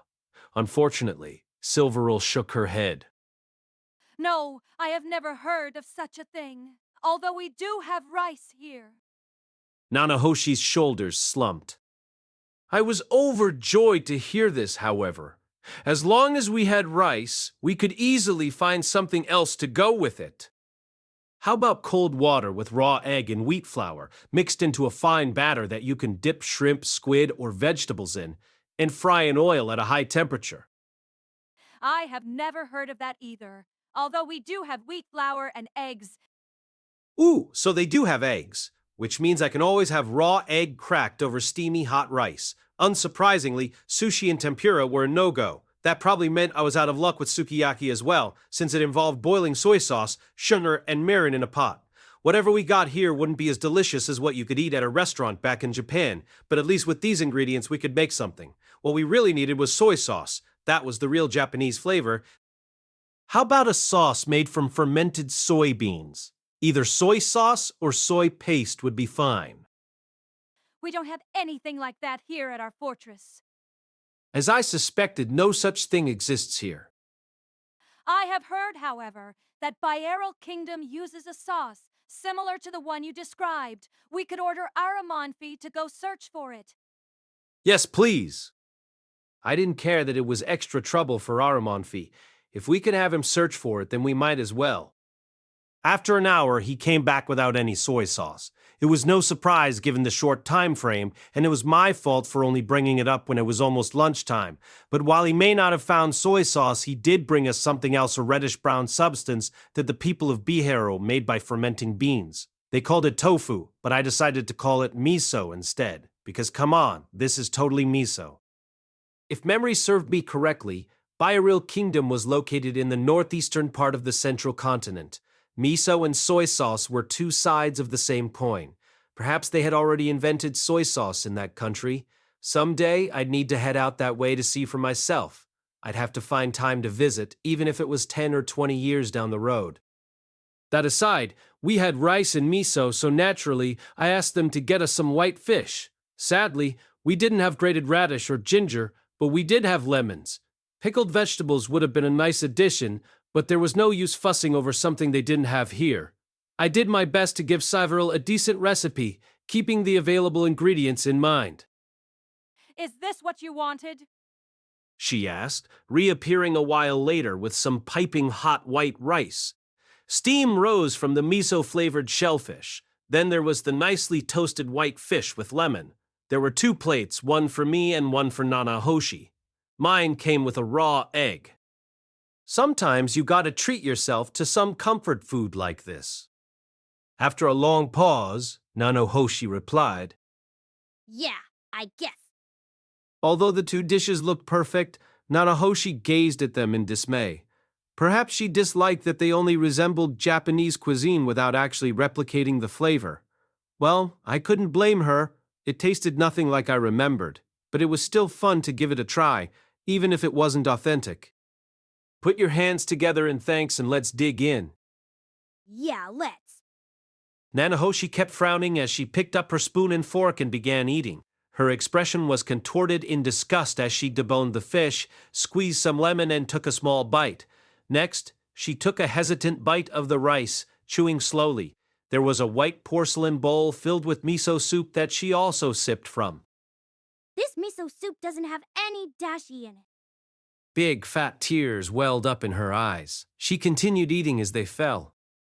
It was pretty terrible. The rice was dry and tasteless, and the miso soup was incredibly salty.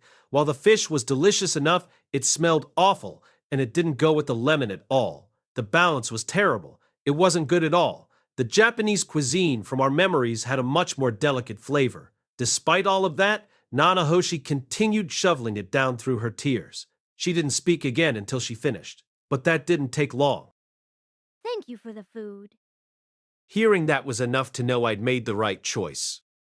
After our meal, we wrapped up our afternoon lecture. The lessons on summoning magic were really quite interesting, perhaps because Silvara was a pretty good teacher. Although she didn't teach us anything of major note today, we'd surely start to absorb the concepts sooner or later. Right now, I needed to do some revision to prepare for the next class. With that in mind, I spent my time after class wandering the halls of the floating fortress. Exploring, if you will. This place was insanely huge, so I wouldn't be able to see it all within a day or 2. Again, I was awed by how something this massive could fly like this in the first place. Lost in thought, I spotted a pair up ahead, Zanoba and Cliff. They must have decided to go exploring after class as well. Wait a minute. That's strange. Why didn't they invite me then? Did they just ditch me?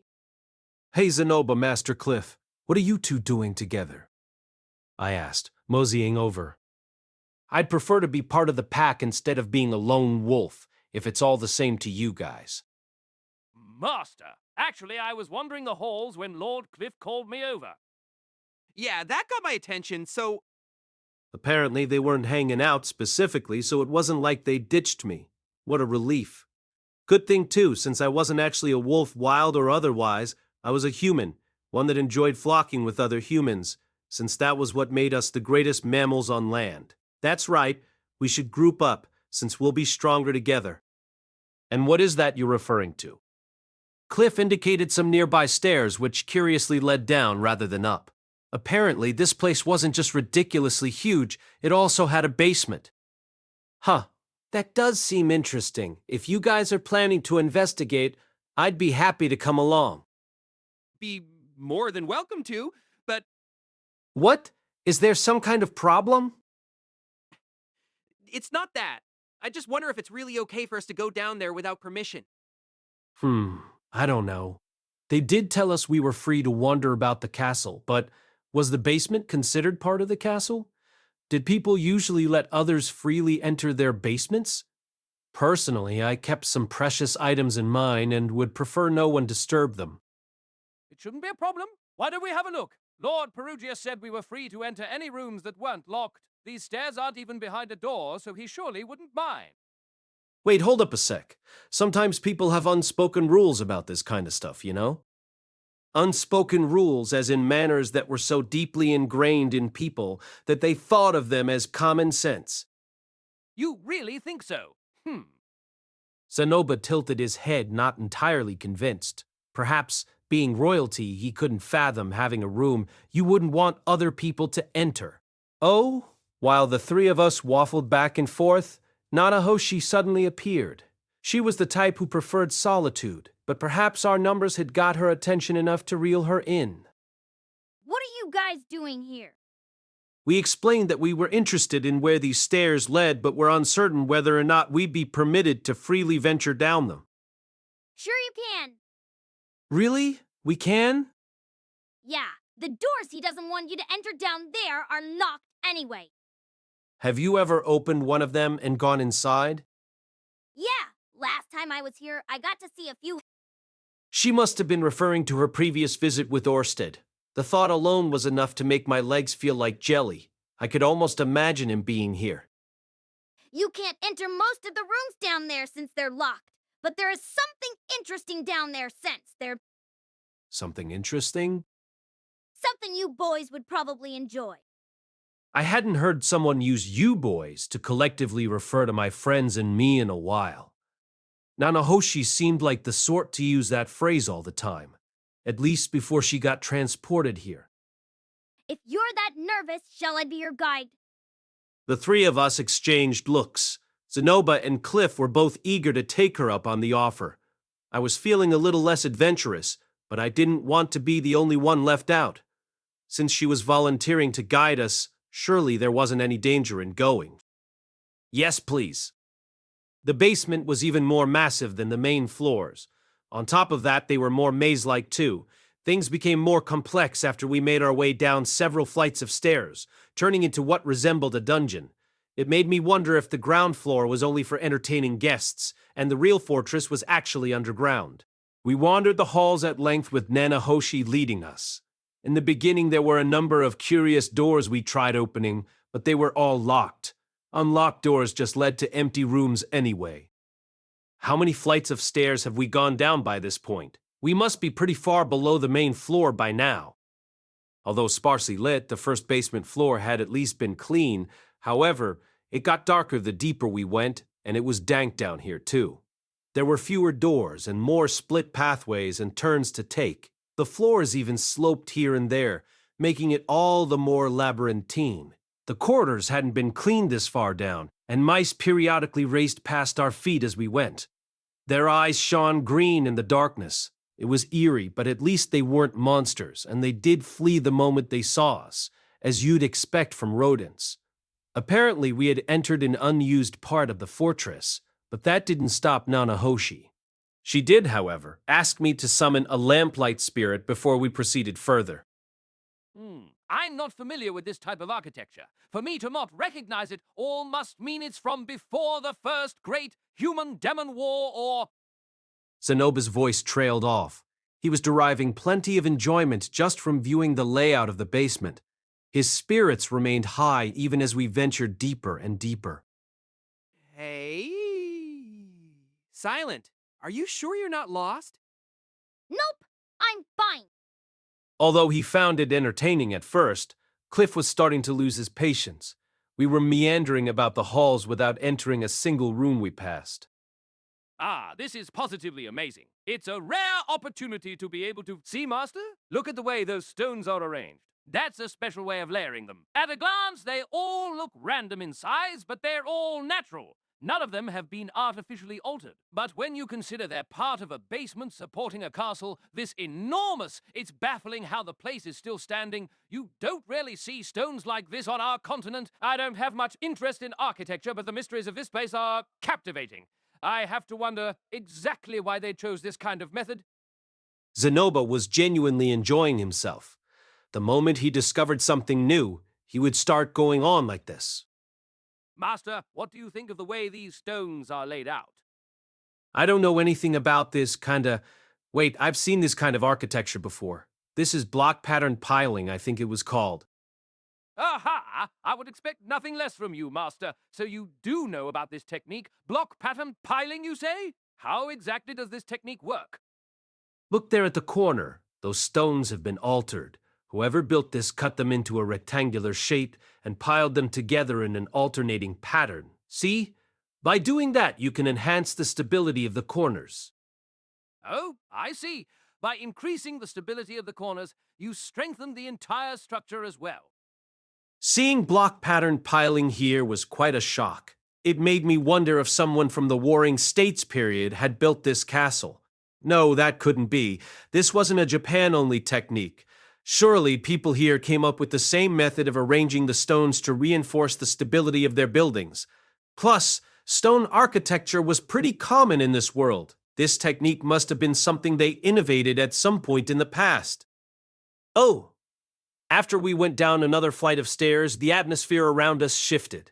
No longer were we in a labyrinth.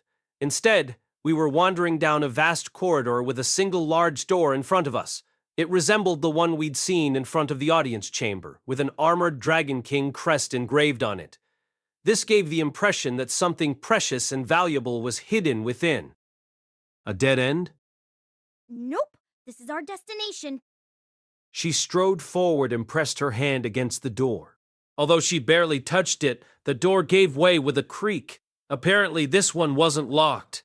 A large rat came scuttling out, shooting past our feet and slipping through the crack as Nanahoshi nudged the door open. A vast room lay within, with no other doors as far as I could see. This was the deepest, most inner part of the floating castle, a room hidden behind a door with a crest engraved on it, one that surely contained something secret inside its walls. As childish as it may sound for a man my age, I'm excited. Me too. And me as well. I knew boys like you would enjoy this. I think you're misunderstanding something here. There are boys out there who detest this kind of stuff, or are otherwise completely uninterested. Not me, though. Let's have a look. Apparently, he couldn't hold his curiosity back any longer. He entered the room, and I followed close behind, silently using my lamplight spirit to illuminate the area. Ooh! A strange sight awaited us once the room filled with light. What is this? It's incredible! Zenoba was overcome with emotion as he scrambled over to one of the murals on the wall. I chased after him, feeling as if we'd discovered some sort of treasure. Murals, huh? These have to be pretty old. The paint was chipped in various places, but thanks to how durable the stones were, the paintings weren't damaged enough to be indecipherable. I knew of no tradition involving drawing murals like these in this world. They reminded me of Egyptian frescoes from my previous world. I can't even begin to guess at how ancient they must be. Master, this is an incredible discovery. Calling it a discovery is a stretch. I'm pretty sure Lord Perugius already knew about these before we found them. Describing the paintings would be difficult, but they more or less depicted a story. All the murals featured one peculiar figure. Most likely, they were intended to depict what this person had seen and experienced during their life. There were no words to accompany the paintings, so it was hard to guess what scene or circumstance they were trying to convey. There were inverted mountains, people with wings, people worshipping what looked to be a king, a floating stone, people gathered together, a dragon flying, two people cuddling close with the baby, a fallen shadow, A mournful king, a rage-filled king, people consulting one another, and then an eerie shadow standing behind a group of people. The final painting, which most likely represented the conclusion of the story, was only half finished, and it was anyone's guess what the artist had tried to depict. I feel like I've seen this story somewhere before. Me too, but I can't remember where. The three of us tilted our heads as we stared at the murals. Behind us, a creak echoed. We glanced back to find Arumanfi. Beside him was a man with silver hair and a commanding aura about him. Perugius! What are you doing down here? Oh, it's you, Lord Perugius. Zenoba knelt down immediately, so Cliff and I hurriedly followed suit. As I kept my head lowered, I surreptitiously glanced at Nanahoshi, who was still standing. Can someone please teach this girl some etiquette? That said, I could turn those words back at Perugius. What was he doing here? Maybe he really was pissed at us for coming down here without permission, and he trailed us to complain. Enough. Stand up. We quickly got to our feet. Forgive us. As we were exploring your magnificent castle, we happened to wander down here. And lo and behold, as we would expect of such a grandiose fortress, even the basement holds enough mystery to make one's heart pound. I never dreamed we would find something like this here. Zenoba rambled at a rapid-fire pace, so I just grunted and nodded along. He really came in handy at times like this, and he probably genuinely meant every word he was saying. However, I am afraid we allowed our curiosity to get the better of us and offended you in the process. With Lady Nanahoshi as our guide, we figured we could wander down here so long as there were no locked doors to block our path, but we must have ventured too far in without even realizing. I don't mind. As for these murals, I wasn't the one who created them. Nanahoshi flashed a triumphant look at us, as if to say, "See, I told you it was fine." And what do you mean by that? He turned toward one of the walls, a distant look in his eyes, as if he was gazing into the past. When I first obtained this floating fortress, there was almost nothing left inside. There were traces of what once existed here, but it had all faded and crumbled away. Perugius stared at the murals as he spoke, eyes narrowing as he stepped closer and traced his fingers across it. The only thing left intact were these wall paintings, and they have stayed in good condition ever since. Everything else wasted away. And from them I realized our ancestors had a message they wanted to pass on, a story they wanted their predecessors to inherit. He turned his gaze toward me. That is why I haven't locked the door to this room. If someone comes here wanting to see them, I have no reason to refuse. Of course, only one such person like that has ever appeared. We appreciate your explanation, and I'm glad to hear we haven't offended you. We didn't necessarily come here hoping to view these murals, but it does seem that our ancient ancestors were trying to pass something on by leaving them here. There is something deeply captivating about that idea. I would like to agree with you, but I am not fond of these paintings. There is something suffocating about them. They make me nauseated. Well, to each their own, as they say. That aside, we shouldn't linger here for too long. I'm afraid I have too little control over my own strength. If I were to accidentally touch these walls, I might destroy them, and that would be a shame. Zenoba turned his gaze toward the door, as if to indicate that he was ready to return to the main floor. Arumanfi, guide them back up. We returned to the main floor with Arumanfi as our guide. But Perugius didn't join us. He must have had his own feelings about those murals, because he stayed behind in that room. After that, our group disbanded, and I returned to my room without incident. It was night by now. The sun had set while we were exploring the basement. Another day had already ended. I wondered how long these little classes of ours would continue. It didn't matter how much time we took off from the university as long as we attended homeroom, but I didn't want to be away from home for too long. Lucy and Zenith weighed on my mind. Well, right now it's best to deal with what's in front of me. I have no idea what's going on with Zenith, and Lilia's looking after Lucy for me. The only thing left for me to do is practice and revise summoning magic. Right as I plopped myself on the sofa and started digging through my luggage for a stack of paper, a knock came at the door. Rudy, are you in? Sylphie didn't wait for my reply before peeking in, The moment she spotted me, she slipped in and took a seat beside me. Then, she let out a heavy exhale. I reached for a nearby pitcher, poured some water, and handed it over to her. Here, you must be exhausted. Thanks. She took it and eagerly gulped the liquid down. Shh, she looked more worn out than usual. How are things with Princess Ariel? Well, not so great. How so? Lord Perugius isn't taking Her Highness very seriously.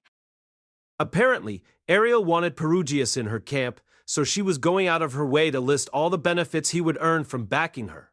Once she ascended the throne, he could have noble status, his own territory, or special accommodations if he wanted to engage in commerce in Asura. Of course, Perugius rebuffed her completely, saying he didn't need any of that. Well, yeah, no wonder she's having trouble. What do you mean? I mean, he chose to live out here away from all of that. So either he's not the least bit interested in it, or it actively disgusts him. What? But I thought he said he chose to live out here because it's more convenient for stopping the demon god from ever rising again? Had he really said that? Well, no doubt that was one of the reasons, too. That's not what I mean. If he wants power, he's already in a position to take it for himself. He's the hero from Laplace's war, after all. Silveril said he found the formality of the Asuran court suffocating. If you're trying to reel him in with power and prestige, it's only going to blow up in your face. If he really wanted to leave this fortress, he could easily have done so. But he'd been cooped up here for decades. Surely Perugius had his reasons. Yes, you do have a point. Maybe Princess Ariel is being too impatient. Hey, Rudy, what do you think we should do? That's a difficult question. I had absolutely no clue. I did feel like Ariel was skipping a number of crucial steps here. Normally, a person would cultivate friendships before asking for favors. If the other party wasn't willing, then you could offer them conditions in return. Ariel had benefited from her natural charisma, using it to her advantage to make instant connections. She had never faced someone who could resist her charms before. Perugius and Nanahoshi were built differently. I was probably in the same category as they were. I was happy to do something for Sylphie's sake, but I wasn't that inclined Ariel to help out. First, I think she should try to improve her relationship with Perugius.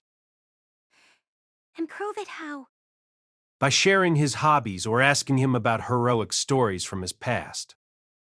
Hobbies and heroic stories? Okay, I think I understand. It might help you to bring Zenoba along too. I think Perugius likes him the most out of all of us. Zenoba could carry the conversation for her, and Ariel could just nod. That would probably improve Perugius's perception of her. Okay, I'll try telling Her Highness what you said. Don't take me too seriously. I'm not infallible. I appreciate the advice regardless. Sylphie pecked me on the cheek. The soft feel of her lips was enough to make me forget about studying. Instead, her kiss stirred up wicked desires inside me. Maybe I should whisk her off to bed with me so we can start on a second baby. I quickly dismissed that idea. No, I can't let myself get distracted. I'm going to study. I'll just have to settle for feeling up her butt a little instead. Wait, no. By the way, how are things going with you, Rudy? So, I guess. I sealed away my inner lust demon as we discussed everything that had happened in the past day. We talked about Zenith's curse, summoning magic, the meal I shared with Nanahoshi, and how Nanahoshi had led our foray into the fortress's basement floors. You sure are awfully nice to Nanahoshi. I guess eating with another girl and hanging out with her really is a no-go after all. That said, Zenoba and Cliff were present both times, so it wasn't as if I was alone with Nanahoshi. But I did go out of my way to make that meal for her. Crap, I have to do something to fix Sylphie's mood. I had to let her know that my love for her far exceeded the friendship I shared with Nanahoshi. Miss Sylphiette? Yes? May I hold you in my arms? She sucked in a breath, cheeks puffing as she pouted and turned away. You always try to kiss up to me like that. Why? Is it because you feel guilty? Uh-oh, she's being awfully cold today. What's going on? Is she seriously pissed at me? Don't tell me this is that lull period that people often speak of in marriages. But then again, our 3-year anniversary is coming up. The accursed 3-year mark. I shook my head. No, the number of years don't matter. But I'm in serious trouble here. What do I do? Just kidding. Sorry for pulling your leg like that, but you looked like you were having so much fun talking to her, so I wanted to get back at you a little. Sylphie stuck out her tongue as she threw her arms around me and squeezed me in a hug. I pulled her close. She was so petite, but she was still as soft and warm as ever. I loved the feel of her. Perhaps I deserved to have her hating me, but nevertheless, I didn't want her to. I'll have to be more careful in the future. But honestly, why are you so hung up over Nanahoshi anyway? Well, I know a lot about her situation and where she came from, so I want to help her out however I can. But it's not like I'm romantically interested in her or anything, okay? The way I rambled made it sound even more suspicious. Hey, yes, I know. Sylphie chuckled, patting me on the head. She then tapped me gently on the back before pulling away. Well, I should return to Princess Ariel. Keep working hard, Rudy. Yeah, I will. And you, too. Crap. I thought everything was going really well, but Sylphie's frustrations with me must have been piling up in the background. This can't keep up. It might be a good idea to put some distance between myself and Nanahoshi. Maybe going out of my way to do things that would make her happy wasn't such a good idea after all. Sylphie threw the door open to leave and froze. Nanahoshi was standing in the doorway. Sorry, I didn't mean to intrude on the two of you. She broke into a coughing fit, clutching at her throat and chest as her face contorted in pain. Sorry, I overheard everything. Don't Okay. That's great. But, are you all right? I'm fine. Nanahoshi's condition was far worse than I had seen. She was gagging like there was something caught in her throat, which only heightened our unease. It's just, my cough has gotten so much worse. I went to Cliff to see if I could get him to cast some detoxification magic on me, but he was preoccupied with Ellen Isles. I thought I'd get Rudius to do it instead, but if that's only going to cause more misunderstandings, I'll just wait and have Cliff help me tomorrow. No, it's fine. Everything is fine. I'm not really that worried about it. I can cast it on you. But if my magic's not effective enough, it might be a good idea to have Cliff cast a higher tier spell on you later. Thanks! I'd appreciate it if you don't mind. All right, then here goes. Sylphie gently pressed a hand to Nanahoshi's neck. She cast her detoxification spell without ever reciting an incantation, a feat I remained unable to perform. Sure, whatever, I can't do it at this point in time. But I'm sure if I work at it, I'll eventually be able to do it too. Sylphie's voice cut through my thoughts as she tilted her head in confusion. In the next moment, Nanahoshi started her hacking cough again. What? This is kind of strange. My Nana what is this? Sylphie cocked her head to the other side and tried pressing her opposite hand to Nanahoshi's shoulder. In the meantime, Nanahoshi's coughing fit only worsened. Hey, is everything all right? Blay! A clot of blood fell to the floor. Nanahoshi stared silently down at her hand, dazed. Her brain couldn't seem to digest what she was seeing. She turned her palm toward me as if she thought I might have the answers. Her skin was coated in blood. A second later, she collapsed to the floor and lost consciousness. What? Why? I wasn't the only one standing there dumbstruck. Sylphie was also frozen in place. Just now when I tried to pour my magic into her, why, I don't... Flecks of blood coated Sylphie's face and hands as she stared down at Nanahoshi. Her skin was deathly pale. I immediately strode toward her. Sylphie. There was a tremor in my voice. She flinched, eyes trembling with fear as she retreated a step. And no, it wasn't me. I didn't do anything to her. Sylphie continued edging back until she was trapped in a corner. I silently followed her until her back was to the wall. Once she knew she had nowhere left to run, she squeezed her eyes shut. I know what I said a minute ago, but I really only intended to tease you a little bit. But really, I would never do something like this. I pulled a handkerchief from my pocket, moistening it with my water magic, and slowly began wiping the blood from Sylphie's face. Once that was clean, I started scrubbing her hand next. The worst vehicle for disease was a sick person's bodily fluids. I didn't think wiping Nanahoshi's blood off of Sylphie would magically fix everything, but I couldn't leave her looking like that. For Sylphie's part, she didn't try to resist, she merely stood there and let me work. It's okay, Sylphie. I watched your whole interaction with Nanahoshi. You didn't do anything wrong. Oh, okay. I was calm now. Seeing her lose all of her composure had helped me keep mine. At least, I hoped it had. It's okay, you didn't do anything. Nanahoshi has been sick for a while, understand? Yes. Things just happened all at once, with the worst possible timing. This is absolutely not your fault. Oh, okay, but when I tried to use my magic on her, there was something strange inside of her. It was like my mana wouldn't go through her. In fact, it just seemed to coalesce together or something. Blood was trickling from Nanahoshi's mouth and nose as she lay on the ground, unconscious. Her life could be in danger if we didn't get her help. Sylphie was still in shock. I need to calm her down.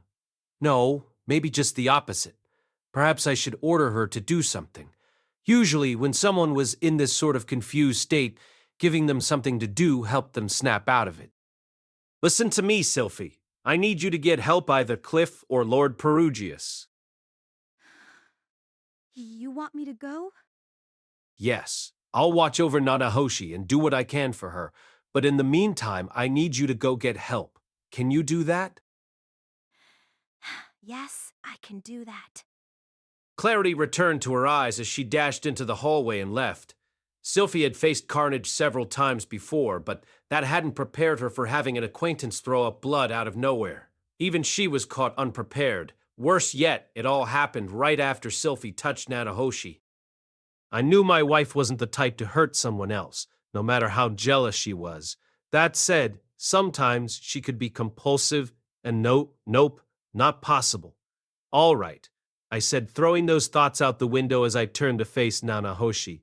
Despite what I told Sylphie, there was little emergency care I could give our unconscious friend. I'll just have to do what I can. Chapter 4. Lament. 3 days had passed since Nanahoshi collapsed. She had yet to regain consciousness, and we still didn't know what caused her to throw up blood. Aramanfi instantly appeared after Sylphie left to get help. He looked Nanahoshi over and carried her straight to the sickbay. In the meantime, I gathered everyone to explain the situation. I told them that Nanahoshi's condition had worsened, and when Sylphie tried to cast detoxification magic on her, she spat blood and collapsed. I also told them she was being treated in the sickbay. All of it had happened so fast, and that was pretty much all I knew. They were all taken aback, but at least they understood what was happening. At the moment, Yuruzu of Atonement was the one looking after Nanahoshi. Yuruzu possessed a special healing power that allowed her to transfer one person's stamina and health to another. Since this operated very differently from detoxification magic, it could be effective in treating illnesses that couldn't be cured through normal means, supposedly. Anyway, the only issue was that Yuruzu couldn't do it on her own. She needed someone's cooperation to perform her magic. Sylphie immediately volunteered. Yuruzu had her lie beside Nanahoshi and began working her magic. Nanahoshi's face was contorted in anguish throughout the process, and her coughing fits were ceaseless, even as she remained unconscious. Carawante, how is she? Perugius glanced at Nanahoshi once before ordering one of his subordinates to inspect her. The man at his command was Carawante of Insight, whose ability allowed him to peer through the unknown to identify a person's secrets. This also meant he could analyze a person's condition if they were unwell, almost like X-ray vision. He looked at Nanahoshi, or maybe through her, and shook his head. It's not something Yuruzu can cure with her powers. Then search the archives. With that, his subordinate began to search for information on this illness and how to cure it. Karawante was going to compare the symptoms he'd observed in Nanahoshi with the literature they kept in the fortress. I offered to help, but Perugius flatly turned me down. He had no intention of letting an outsider into his archives. In the interim, Yuruzu continued her treatment, and Sylphie remained in the sickbay. I was left with nothing to keep me preoccupied. Of course, I didn't spend the next 3 days doing absolutely nothing. I returned home and updated Roxy on our situation, letting her know that Nanahoshi had collapsed and Sylphie was helping to treat her. Thus, I said, we would be a bit delayed in returning home. After hearing everything, Roxy immediately took action. She contacted the university and requested time off, then explained everything to our family in my stead. She also promised to take care of everyone while we were gone. She was far more calm and collected than I was. No doubt she was used to these sorts of situations. In the end, I didn't actually do anything. Roxy did it all in my stead. All I did was remind Aisha and Norn once again that we would be late coming back. Then I grabbed an extra change of clothes and hightailed it back to the floating fortress. Not that there was anything I could do when I got back except pray that Nanahoshi would come out of this safely. I wonder if she'll recover? Like me, Cliff had nothing to do other than twiddle his thumbs. The castle had a chapel, and that was where Cliff went to offer his fervent prayers. Let thy will be done, Lord Millis. People of faith often prayed like this in times of trouble. As for me, I'd never believed in any sort of higher power. I only put faith into the people who had helped me in this world, and I knew that even if I prayed to Roxy or Sylphie, it wouldn't relieve the anxiety I felt. As the silence stretched on, I suddenly remembered a movie I'd seen long ago. It was a famous one about aliens taking over the world. Their scientific advancements allowed them to overpower mankind and wipe us out. But at the very end of the film, their machines all came to a screeching halt. They had no immunity to the common cold virus, and it decimated them all. Nanahoshi had teleported to this world. She wasn't reincarnated into it like I was. On top of that, she didn't age, and she couldn't use magic or magical implements. Perhaps it wasn't simply mana she lacked, but immunity to pathogens in this world as well. No, if that were the case, she should have fallen ill much sooner. It's been 8 years since the displacement incident. That was a long time for her to go unaffected. Is she actually going to die? Today was the 4th day since Nanahoshi collapsed. We were all called into a room with a round table. Perugius and all of his familiars were present, except for Yuruzu of Atonement. They stood behind their lord as he took his seat in an extravagant chair. Please sit. We did as she asked, settling into our chairs. Sylphie was still assisting Yuruzu with Nanahoshi's treatment, so without her, there were only 6 of us left. We have discovered what ails Lady Nanahoshi. So they finally figured out what it is. The name of her illness is Dryne Syndrome. Dryne Syndrome? This was the first I'd heard of it. I glanced around. It seemed I wasn't the only one. Cliff probably had the most medical knowledge among us, but even he looked confused, shaking his head. It's not surprising that you are unfamiliar with it. It was active an eon ago, when humans possessed less mana than they do today. Back then, a number of children were born without any mana at all. By the time they reached 10 years of age or so, without exception, they would die from this syndrome. Well, that did seem to match up with what Nanahoshi was experiencing. Although she wasn't a 10-year-old, she had been in this world for 8 years by now, and she didn't possess any mana. So her illness definitely wasn't Sylphie's fault after all. According to the literature, those who do not possess mana of their own lack the ability to neutralize outside mana that filters in. Thus, it accumulates inside them over a decade and causes this illness. I didn't quite understand what that meant, but it sounded similar to the concept of good and bad bacteria.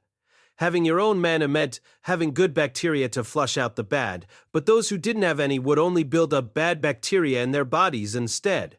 While I wasn't sure how much we could trust this literature Silvaro spoke of, her explanation did make sense. Did you find anything about how to cure this illness? There was nothing. This took place 7,000 years ago. As humans' natural mana strengthened over time, the syndrome died out. That time frame meant the syndrome was active prior to the first Great Human-Demon War. If memory served, that war was said to have lasted a millennium. Such vast conflict brought about great evolution. However, they did it. Mankind must have managed to strengthen themselves. It only made sense that Dryne Syndrome died off as a natural byproduct of that. Nonetheless, 7,000 years was a long time. It wasn't surprising they had little literature left on the topic. It was a miracle that we'd managed to find out the name of what plagued Nanahoshi. So what do we do? Freeze her in time. It wasn't Silvarl who responded to me this time, but rather Perugius, whose imposing form sat rigidly in his luxury chair. Scarecoat of Time can use his power to freeze Nanahoshi's clock. A man stepped forward as Perugius spoke. He wore a mask that protruded at the mouth. It somewhat resembled the puckered lips of a Hayatoko mask. No, maybe more like a gas mask? So he's Scarecoat of Time, huh? I was pretty sure his ability was to freeze the time of anyone he touched. It would stop his time as well, but at least if he used it on Nanahoshi, it would keep her from dying or getting any worse. All right, what do we do after that? We contact people on the surface and look for a way to cure it. Okay, that was one way to do it. With Perugius's reputation, surely there weren't many who would turn us away. Although I have no idea how many people out there will want to try to save her. Can't you use your influence to help her? Nanahoshi and I are merely bound by contract. I won't put myself in debt to other people to help her. That sounds awfully cold to me. That said, I knew nothing about their relationship, so I wasn't about to stick my nose where it didn't belong. Don't misunderstand me. You are my guests, so I will do what I can to help. However, my entire life's purpose is to seek out Laplace and vanquish him. What aid I can offer only extends so far. I cannot assist her at the cost of my own objective. So basically, since watching over Laplace was his job, he wouldn't put in extra effort into helping her. If he requested help from someone else, that would put him in their debt, which he would eventually have to repay. It would be an especially heavy debt considering we needed a cure for a syndrome that hadn't existed for thousands of years. There was no telling what kind of price would be extracted for a favor like that. Perugius had no obligation to someone like Nanahoshi. No, in fact, he'd already done more than he was duty-bound to do. He treated her condition and was keeping her alive. That was why he was making this declaration, saying he wouldn't do any more than he already had. If one of us wanted to save her, we were welcome to do so. I didn't think there was anything wrong with that. You're just planning to abandon Nanahoshi then? I never said I would abandon her. Liar. You have this incredible castle and all of these exceptional familiars at your disposal. If anyone can search for a cure, you should be able to. Perugius's brow twitched. Having the ability to do something does not mean one is obligated to do it. Enough of your games. It's the duty of those with power to help those in need. Don't push Melis's annoying religious drivel onto me. What did you say? I knew Cliff was merely speaking out of anger. He was a believer in Milis, which resembled Christianity from my previous world. Perhaps one of Milis's teachings was that people should extend the hand of mercy to those lambs in need of succor. I thought it was a mistake to say that to Perugius, though. He was operating on his own sense of morality. For the past 400 years, he had been working toward one objective. He was interested in Nanahoshi's research on summoning from other worlds, but that did not take priority over Laplace. It was mostly a way for him to kill time. What you're saying is tantamount to abandoning Nanahoshi. If you're going to help her, you should commit to doing it right. Cliff, enough! Heleniles bellowed at him after he kicked his chair. She seized him by the shoulders and held tight so he couldn't move.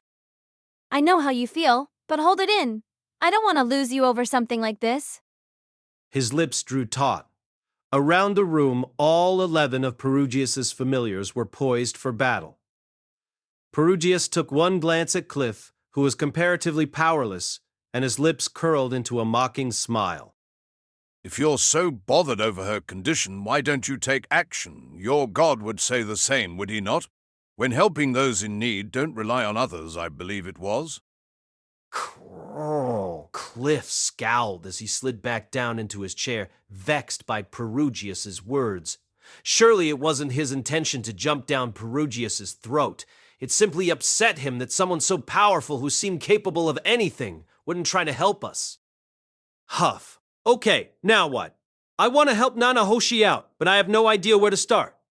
The rest of the group seemed similarly stumped. Within my family, Aisha in particular had spent a lot of time with Nanahoshi and would be sad if she passed. Plus, if we did nothing and watched Nanahoshi wither away, Sylphie would blame herself. Isn't there something I can do? Pardon me. Lady Nanahoshi has regained consciousness. The moment I heard that, I jumped out of my chair. And how is she? On the surface, her symptoms seem to have improved. Meaning? Dryne Syndrome causes a buildup of mana which alters one's body and leads to illness. We have managed to treat those symptoms.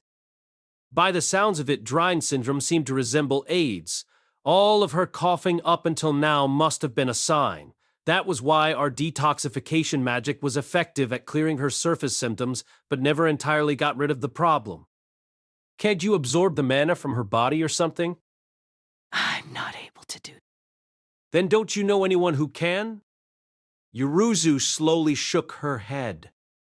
Oh, all right then. I wondered if there was some other way we could drain the excess mana out of her body.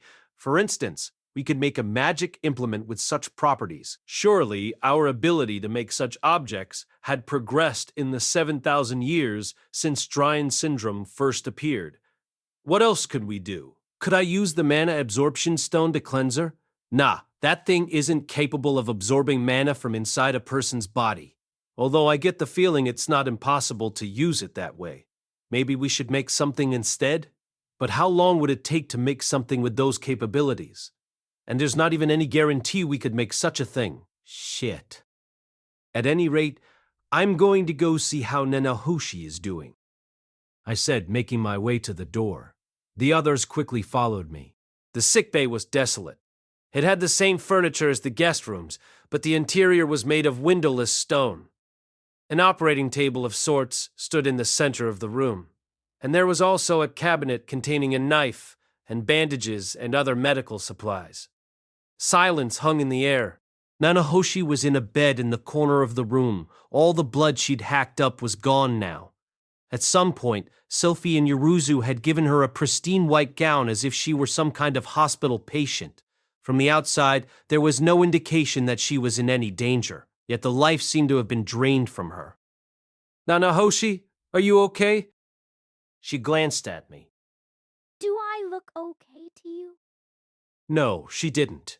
Her face was deathly pale, and there were dark bags under her eyes. You could tell she was ill just by looking.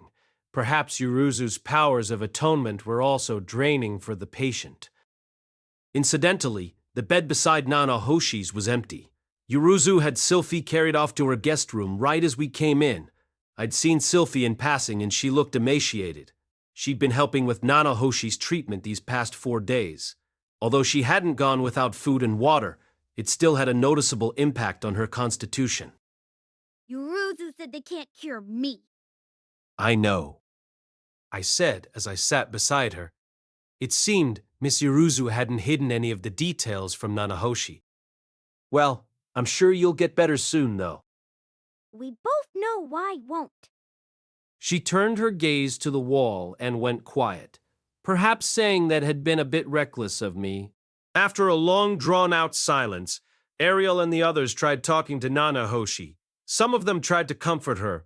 Some encouraged her to keep her spirits up, and others promised she would get better soon. They were all just trying to brighten her mood, but unfortunately in times like this, sometimes that had the opposite effect. For those in pain, there was nothing more contemptible than empty reassurance. Nanahoshi wouldn't respond to anything, so they all eventually ran out of things to say. An oppressive silence permeated the air, stifling the atmosphere. Well then, Nanahoshi, I should be getting back to my room. I'll come see you again. She was the first to leave, and the others soon trickled out after her. Cliff lingered. It was only with Elenalis's prompting that he finally vacated the room. When they slipped out the door, I heard her say, "There's no words we can offer her." I was the only one left. I didn't know why I had stayed, but I felt like I needed to be here with her, that it would be dangerous to leave her alone right now. There was nothing I could say to her, though. Not when she was sick with an incurable illness. Anything I said would be pointless. Nanahoshi had to be filled with anxiety. Her research on summoning magic was headed in the right direction. She had once been stalled the first stage, but she'd sailed past the second and third phase. Judging by what Perugius said, she already had all she needed to move to the next step. I had no idea how close she was to the fifth phase of her research, but if things kept up the way they had been, she could probably go home in another year or two. But just as things finally started to look up for her, this happened. It was like a cancer diagnosis. Even though cancer was no longer considered untreatable in my world, the death rate was still quite high. It was enough to drive Nanahoshi into a corner and fill her with despair. It wouldn't be surprising if she snapped again. If it really was true that this illness had no cure, then she had no future waiting for her. If it meant that she would never be able to return home, so maybe she deserved the right to go berserk. Perhaps if she unleashed her fury until there was nothing else left, she could settle down and find some way to enjoy what little time she had left. If she did decide to cut loose, I'd stick by her side to the end. I never had a strong body to begin with, you know. I wouldn't really say I was the sickly type, but I did catch a cold about once every year. I kept quiet and listened as the words poured out of her. My grades were good, but I wasn't really athletic. I preferred being indoors. This world hasn't made much progress on the medical front, has it? Maybe it's because they are so reliant on magic in this world. But did you know that people here don't even wash their wounds after they've been injured? As a result, there are many who receive treatment too late. Even just cleaning their wounds with ordinary water would prevent such infections from ever happening. I waited, and she switched to a different topic. Ever since I realized I can't use magic, I've been taking a number of precautions. I avoid crowded places to keep from contracting any illnesses. I also refuse to eat food that I'm unfamiliar with. I've been staying as thin as I can in my own way. I mean, I knew if I got sick, it might not be treatable. In fact, I figured it would probably be incurable. And it would probably be some illness I had never even heard of before. Don't you think this world is pretty strange to begin with? There are monsters here heavy enough to crush you, and I don't know if it's the magic or what. But this world seems to ignore the laws of physics altogether. I mean, okay, sure, I thought this place was pretty cool when I first came. I've actually played quite a few video games myself, and I don't hate swords and magic and stuff. I'd be lying if I said I didn't find it kind of exciting. Part of me once felt jealous of you for being able to reincarnate into a world like this. Her voice trailed off suddenly, shoulders trembling. Slowly, she turned her face toward me. Her eyes were red and puffy as they welled up. I don't want to die. The tears came falling one after the other, as if a dam had burst inside her. I don't want to die in a place like this. Not in this freaky, weird world. Why? Why is this happening to me? It doesn't make any sense. Did you know that my body hasn't changed once in these past 8 years? I haven't grown any taller, and my hair is the same length as it ever was. But my stomach growls, and if I eat, I still poop. Yet my nails won't grow, and I haven't had any... She lashed out and grabbed a nearby pitcher, which she flung across the room. It struck the opposing wall and shattered, splashing water all over the floor. I'm not a human of this world. I'm not living here. I'm like a walking corpse. So why am I able to get sick? It's completely messed up. Why did this have to happen to me? I don't want to die. I don't want to die in this stupid, weird world. The tears came faster and faster as she wailed. I mean, I haven't even kissed anyone. I haven't told the guy I love how I feel yet. I'm so jealous of you. You enjoy every... What do you have to be sad about? Oh, so your dad died and your mom's seriously ill? So what? Who cares? I won't even get to see my dad before I die. I miss both my mom and my dad. I still remember the morning before I teleported here. My dad said he would come home early that day, and my mom said she was going to grill some mackerel for dinner. I told him that I had friends coming over, so I'd prefer he not come home early, and I told my mom I was sick to death of mackerel. Why? Why did I say those things? I'm sure they're both really worried. I want to go home. I don't want to die. I don't want to die here. She looped her arms around her legs, burying her face in her knees. Muffled sobs spilled out of her, along with hiccups and mournful cries. The pain in her voice was like a dagger to my heart. When I first came to this world, I probably wouldn't have empathized with her at all. I miss them. I want to go home. I want to see my family again. The person I was back then would have been baffled to hear anyone say such things. I would have thought, just forget about them and enjoy the new world you're in. Now things were different. I understood wanting to go home and wanting to see your family again. I knew how precious those seemingly monotonous days could be. Once they were gone, you could never get them back again, ever. Paul was dead. Zenith's memories might never come back. The warm family I knew from Buena Village was gone. However, in its place, I now had a new family to protect. Sylphie, Roxy, Lucy, Lilia, Aisha, Norn, and Zenith. If I were somehow separated from my girls forever, it would tear my heart in two. If any of them were to vanish on me, I would go to the ends of the earth to find them again. And if I were to somehow be transported back to my old world, it wouldn't matter if I could use magic there or if girls tripped over themselves to shower me with attention. I would still be dead set on coming back to this world.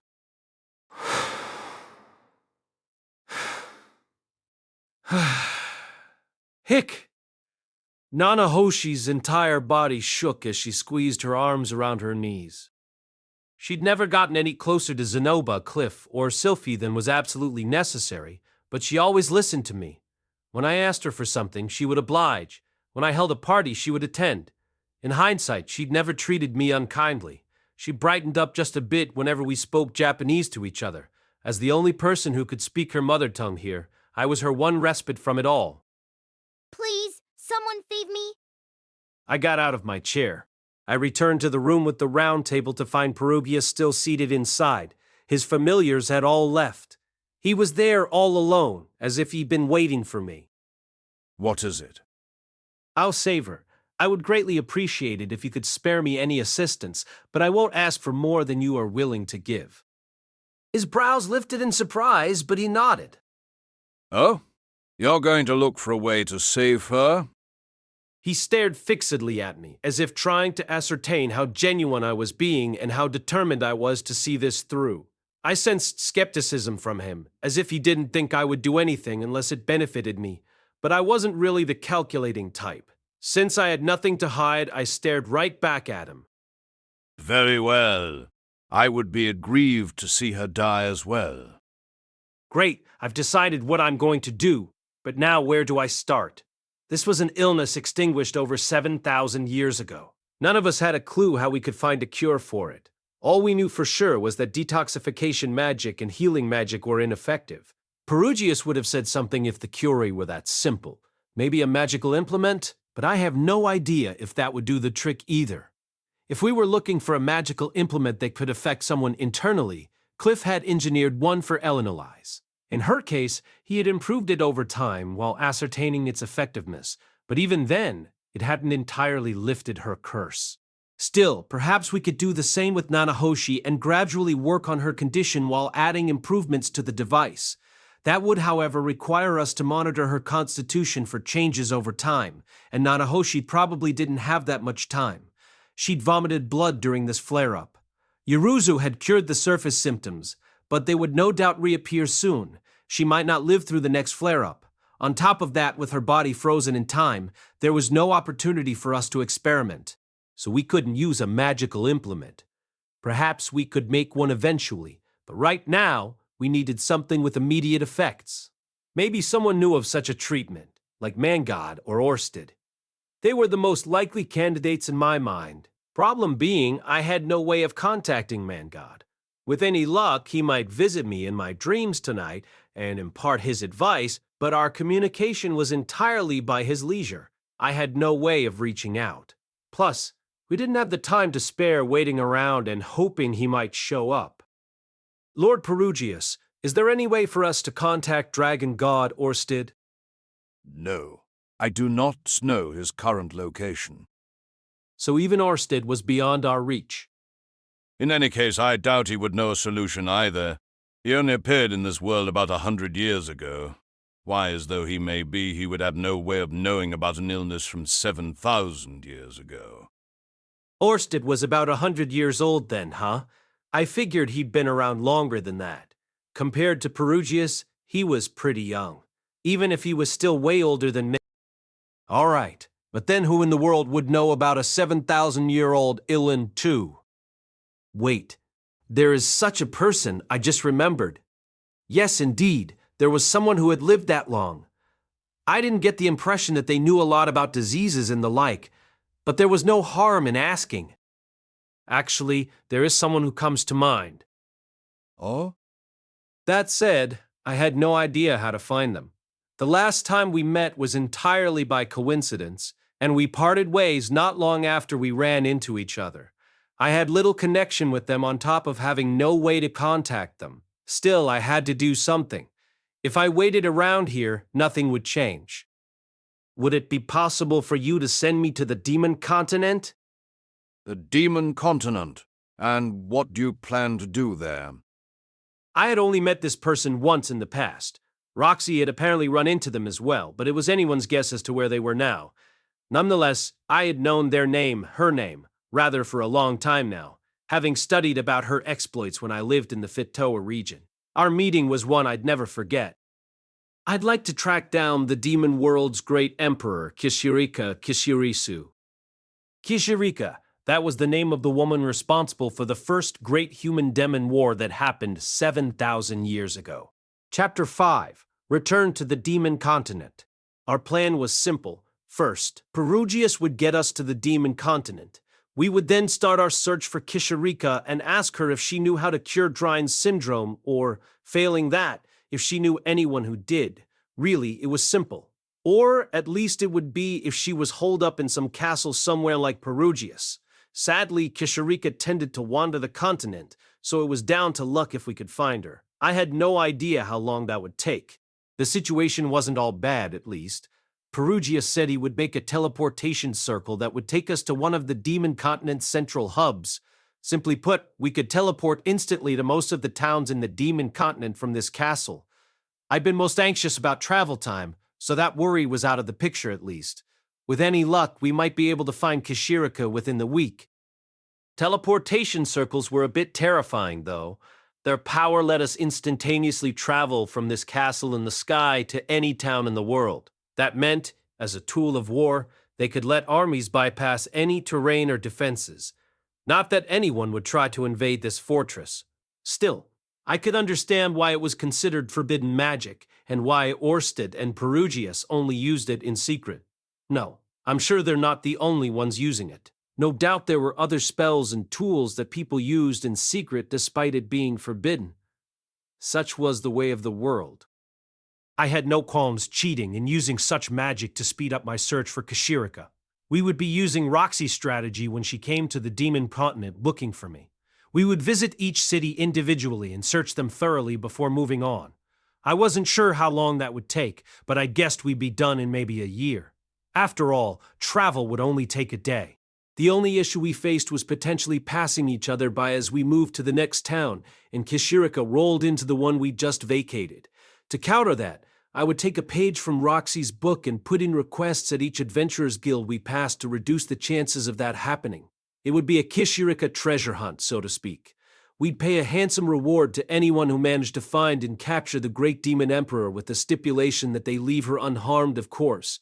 I gathered the others, Ariel, Luke, Cliff, Elenilis, Zanoba, and Sylphie, and explained my plan to them. Sylphie had regained consciousness while I was speaking with Perugius. However, it was obvious that these treatments had taken a toll on her. She was fairly thin to begin with, but now she looked almost skeletal. I figured she needed at least 5 days to regain her strength. In order to save Nanahoshi, I would like all of you to help. If that's what you wish, I will gladly lend you my magical implements. She offered up one of the rings she wore. It was one of a pair, and pouring mana into one made the jewel on the other ring light up. It was a secret treasure of the Asura kingdom, used to alert the person on the other end of danger. I wasn't sure what I would use it for, but surely it would come in handy at some point, almost like a pager. Zenoba, Miss Eleniles, I would like you to come with me. I wanted the two as bodyguards. After all, Zenoba was a blessed child. If we happened to face a Hydra again, he could surely handle it. I couldn't create a battle aura, so my physical defenses were pretty weak. It was only thanks to Disturb Magic and the Mana Absorption Stone that I had high magical defense. With Zenoba in our vanguard, we'd have a chance if we faced another Hydra. Of course, I'd be devastated if my overconfidence led to his death, which was why I added Elenos for support. What about me? I'd like you to create a magical implement. Frankly speaking, there was no guarantee that Kishirika would know anything about this sickness or that we would find a cure. It was possible we were just wasting time. Therefore, I thought we should approach the situation from multiple angles. Nanahoshi's illness was similar to a curse. If Cliff worked off his existing research, he might be able to make an item capable of extending her life. No. I'm going with you. Cliff was quite opposed to my idea. Please take me along. I want to do something for Nanahoshi too. His research would constitute doing something for her, but he wanted to be more proactive. That was understandable. Doing the same research he always did wouldn't give the same sense of a... I implore you, Rudius. I understand the feeling of wanting to go back home.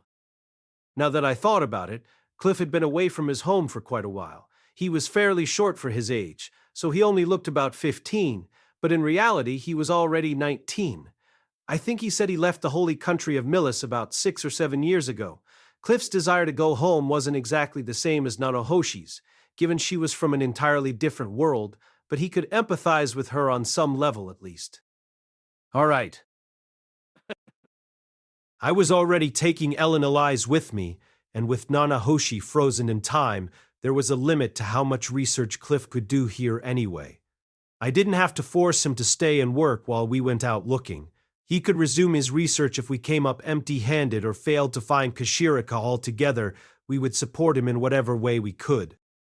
Yes, Master Cliff, I'd be happy to have you along.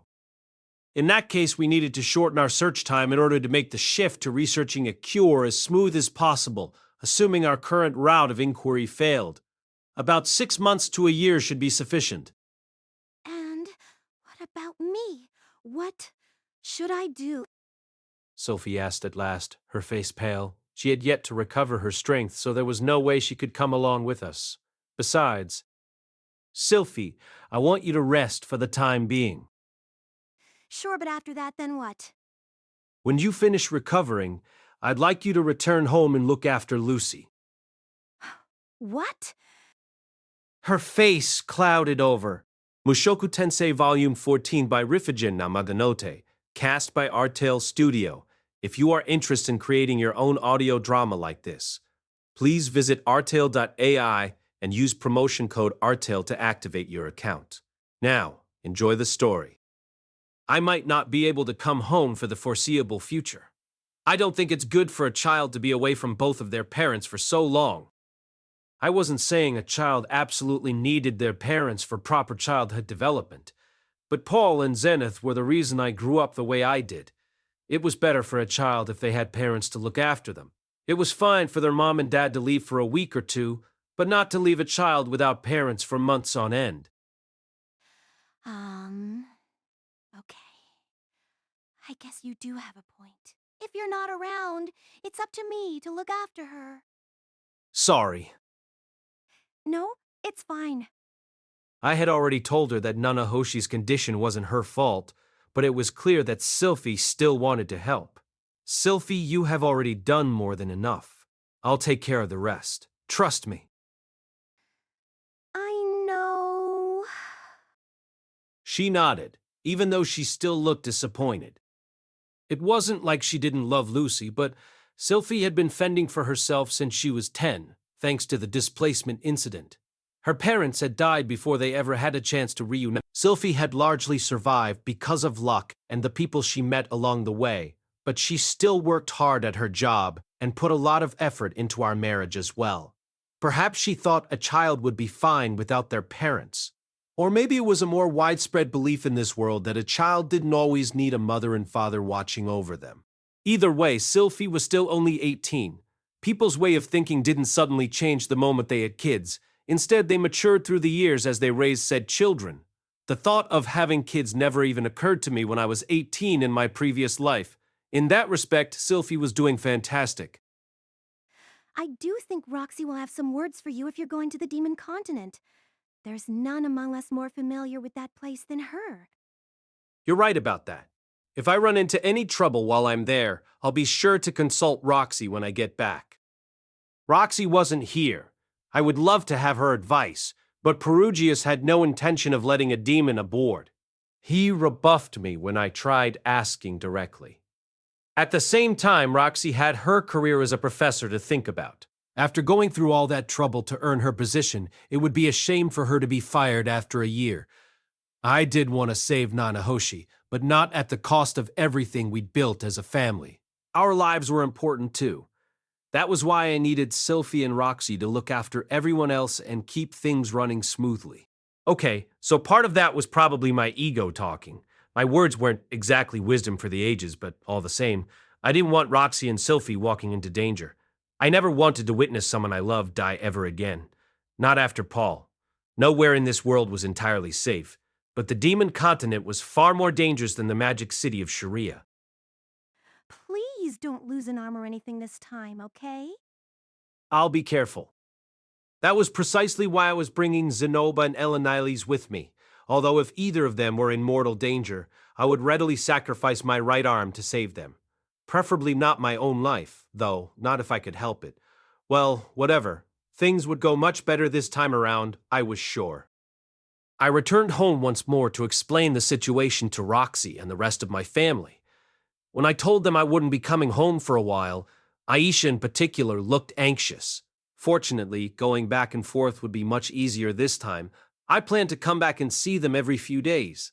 It was more like a business trip than an extended absence. I only told them I might not be back for a while in case the unforeseen happened.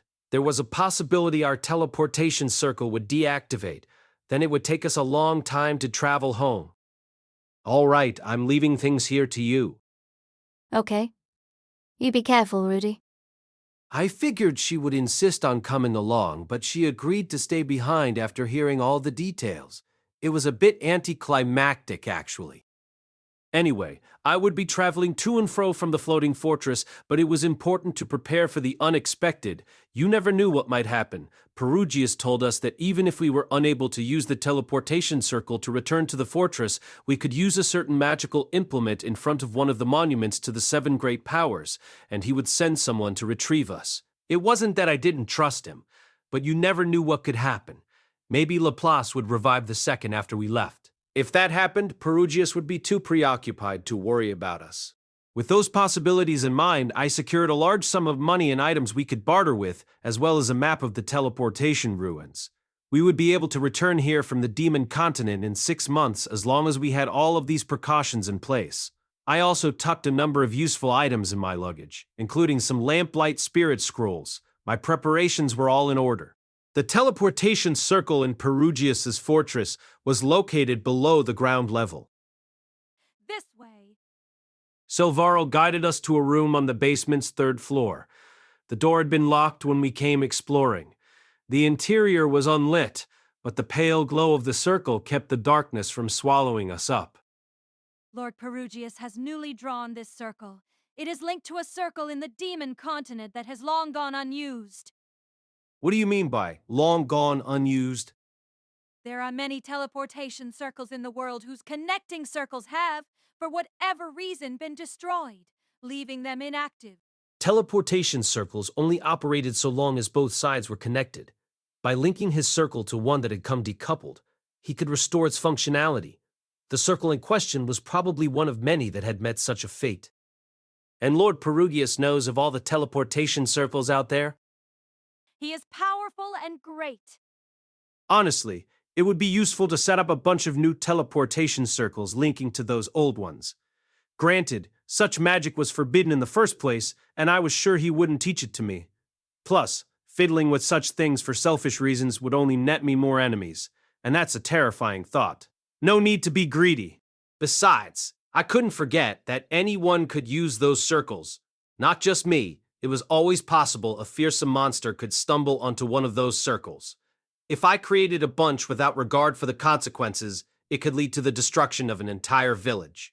I wouldn't be able to sleep at night if that happened. Lord Perugius said this circle will lead you to a place that is close to the great demon emperor. Wait, so he knows where she is? Of course. Oh, okay. That's a surprise. I figured he'd just send us to a big city and we'd have to do everything on our own. That said, there is a possibility his calculations are off. Yeah, that's not surprising. The demon emperor I knew was rather unpredictable. After all, just when you thought you'd find her in one place, she would wander somewhere else. Her fiancé was the same in that regard. Huh, I forgot about Batagati. I hadn't seen him in a while. Maybe he already returned to his own territory. It seemed he had also lived a long time, so asking him about the syndrome might not be a bad idea either. All right, we'll check it out anyway. We haven't checked your destination. There is a possibility that the circle on the other end is located in a place with no exit. Please be cautious. You mean you think it's closed off? Possibly. In order to conceal its location, someone may have sealed the entrance. Well, she had a good point there. If there was no entrance to the place, no one would ever discover it. There were people out there who searched for hidden doors, but few who went around brandishing a pickaxe at walls. The only people who dug that persistently when they found some old ruins were Egyptologists. Who knows? Maybe there are grave robbers and archaeologists here that go pilfering teleportation ruins, and I just don't know about it. Well, if it looks like we can't get through at all, we'll just come back here. I wish you good fortune. Silvero remained in the room as our party jumped onto the magic circle and teleported away. How many times had I teleported like this now? Once during the displacement incident, twice going to and from Begarit, and then once using magical implements to visit Perugius's castle. This excursion was jaunt number 5. I was finally getting accustomed to the sensation, which was like waking up from a dream. Phew! The place we teleported to was a dark room. The stench of mold and dust hung heavy in the air. Whatever this place was, it had long been abandoned. There was no light and no candles we could use. It really was like an old ruin. Come to think of it, I forgot to ask where exactly the circle was going to take us. I glanced back as the other 3 stepped out of the circle. Ellen Elise was entirely unfazed. Zenoba also strode confidently. Cliff was the only one who seemed intrigued by the teleportation process. The air here sure is stale.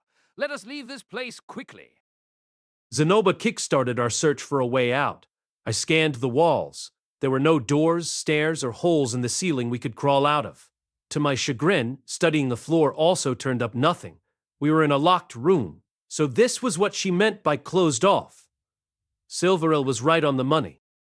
Hey, so, how do you figure we get out of here? Our group split up and began searching for ways out. We looked up, down, left, right, from B to A. Basically, we looked everywhere and then some. This is it. She had found a wall adjacent to another room. She'd knocked on it and heard the echo, meaning it led somewhere. The walls were so thick that I couldn't hear anything. Guess it's no surprise that elves have superior hearing. Okay, it's punching time, Zenoba. He slammed his fist into the wall. Despite being about 50 centimeters thick, it still gave way, leaving a small opening. Zenoba continued to widen it, jabbing his fist through the wall with the same ease as a child toppling a sandcastle. Once it was wide enough for someone to slip through, Ellen and I stepped through. I'll take the lead.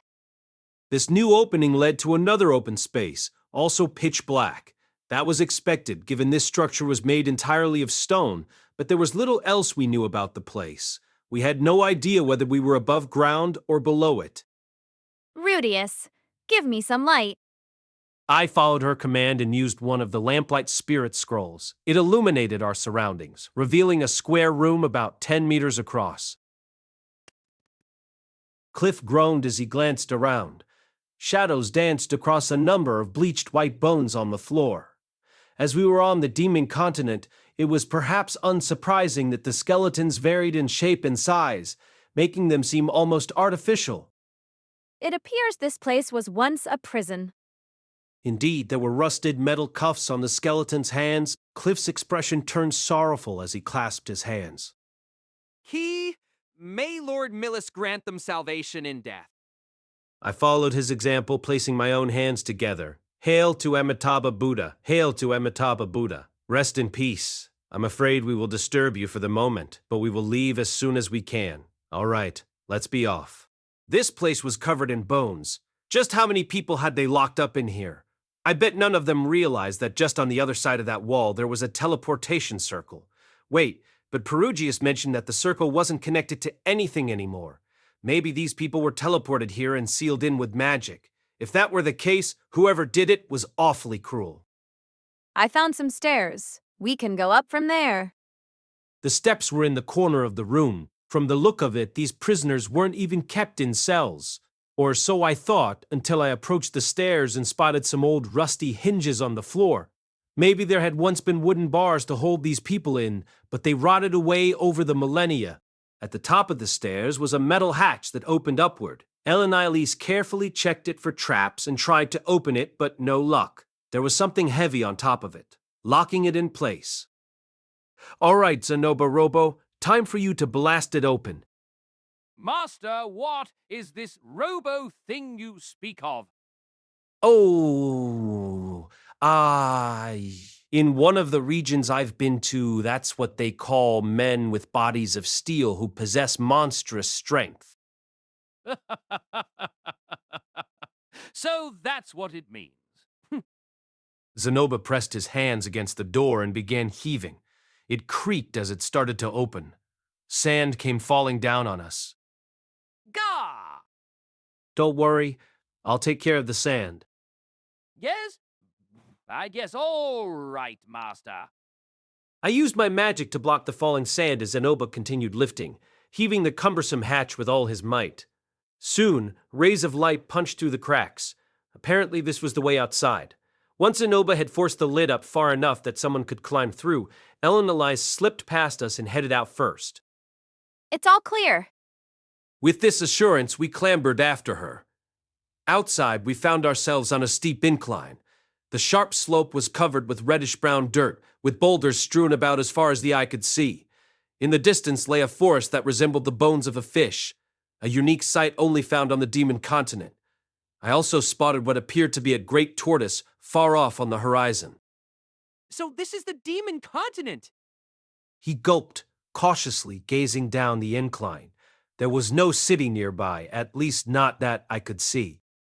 I wondered how close we really were to Kishirika. Did we need to seek the closest city? And where in the world were we anyway? Perhaps it would be best for us to return to the fortress and ask. No, before we do that, we should search the area. Master Cliff, the Demon Continent is enormous and dangerous. Worse, many of the monsters here cluster together, so please be careful. Yeah, I know. His expression was entirely serious as he nodded. I meant what I said about this place being perilous. Even a skilled warrior would lose his life if he wandered around thinking it was as safe as the Central Continent or the Millis Continent. There are no monsters in our vicinity. We're safe for the moment. She wasn't letting her guard down. I wanted to think I hadn't either, but the last time I was here, Roger was with me. Perhaps that had softened my sense of danger, but I could at least make use of my experiences in Bagarit now. Also, I should warn you that there aren't many Millis faithful here. Their way of thinking is much different from yours, so try not to start any unnecessary fights. I already know. No, you're right. I understand.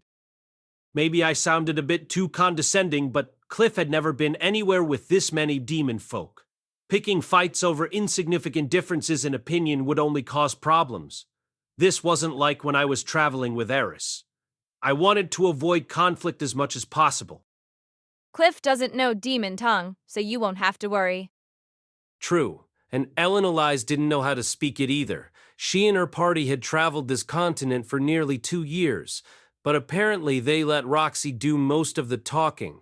although Eleanor seemed to know some sexual terms.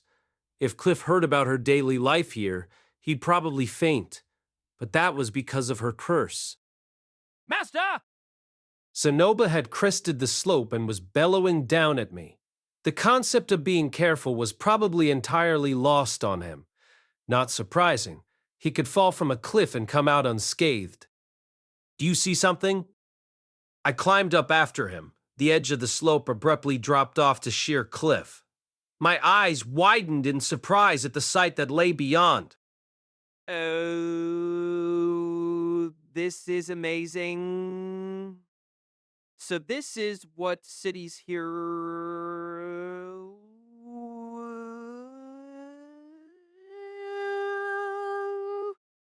This was no ordinary cliff we were standing on. It was an enormous one. A whole city sprawled below us, nestled inside a crater. In the middle were the ruins of an iron castle. Wait, so this is where he thinks she is? I knew this city. The crater acted as natural protection, preventing monsters from invading. At night, the magic stones embedded in the inner walls would light up, illuminating the city. I also knew the origin of the castle. It was once the headquarters of the demon world's great emperor, Kishirika Kishirisu. The place was badly damaged in a conflict during Laplace's war. It was now known as the Old Kishirika Castle. This city, Rikarisu, had left me with nothing but bad memories the last time I was here. Chapter 6. Search for Kishirika. Rikarisu was where I had adventured in the last time I was in the Demon Continent, along with Ruijerd and Eris. We were driven out of this place in the end, leaving me with a bitter taste in my mouth. Nonetheless, my experiences here hadn't been all bad. Rikarisu taught me not to overthink or worry too much about things. We made our way down the slope and circled the perimeter of the crater, heading for the city entrance. 2 guards stood watch just as when I last came here. Back then, I'd made Ruijerd wear something on his head. Hey, hold up, there are guards here.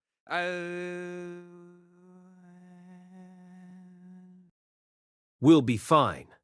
Towns in the Demon Continent never really turn anyone away. He was right about that, at least. These guards were clad in black armor with helmets that completely hid their faces. The armor looked rather sinister, with sharp points on it. The soldiers here hadn't worn such equipment during my last visit. Maybe they'd had a wardrobe change since then. Hold. Yes, what is it? It's about that woman you have with you. They eyed Eleanor.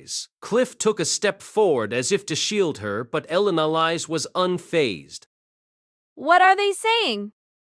Well, asked one of the guards, conferring with his partner. They produced a sheet of paper and glanced between it and Eleanor's.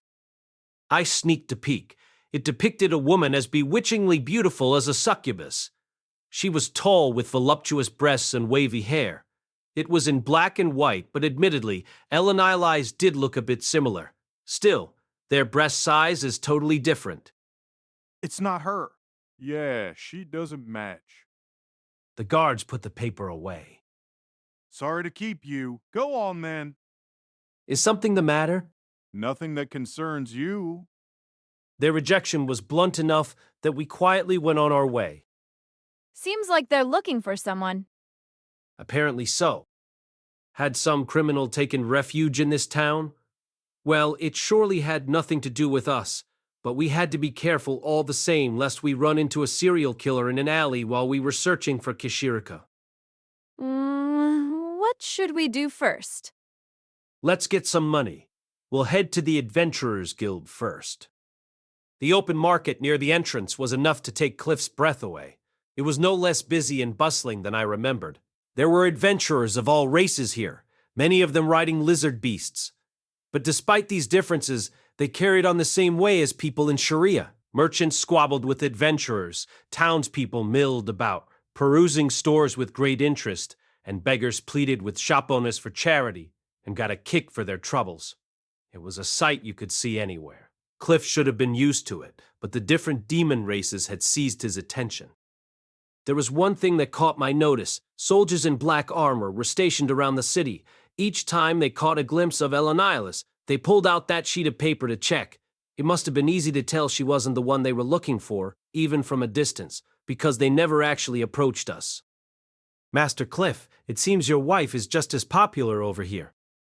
Yeah. Is this going to be a problem? Assuming Miss Elenilis didn't do anything to get herself in trouble when she was last here, I'm sure we'll be fine.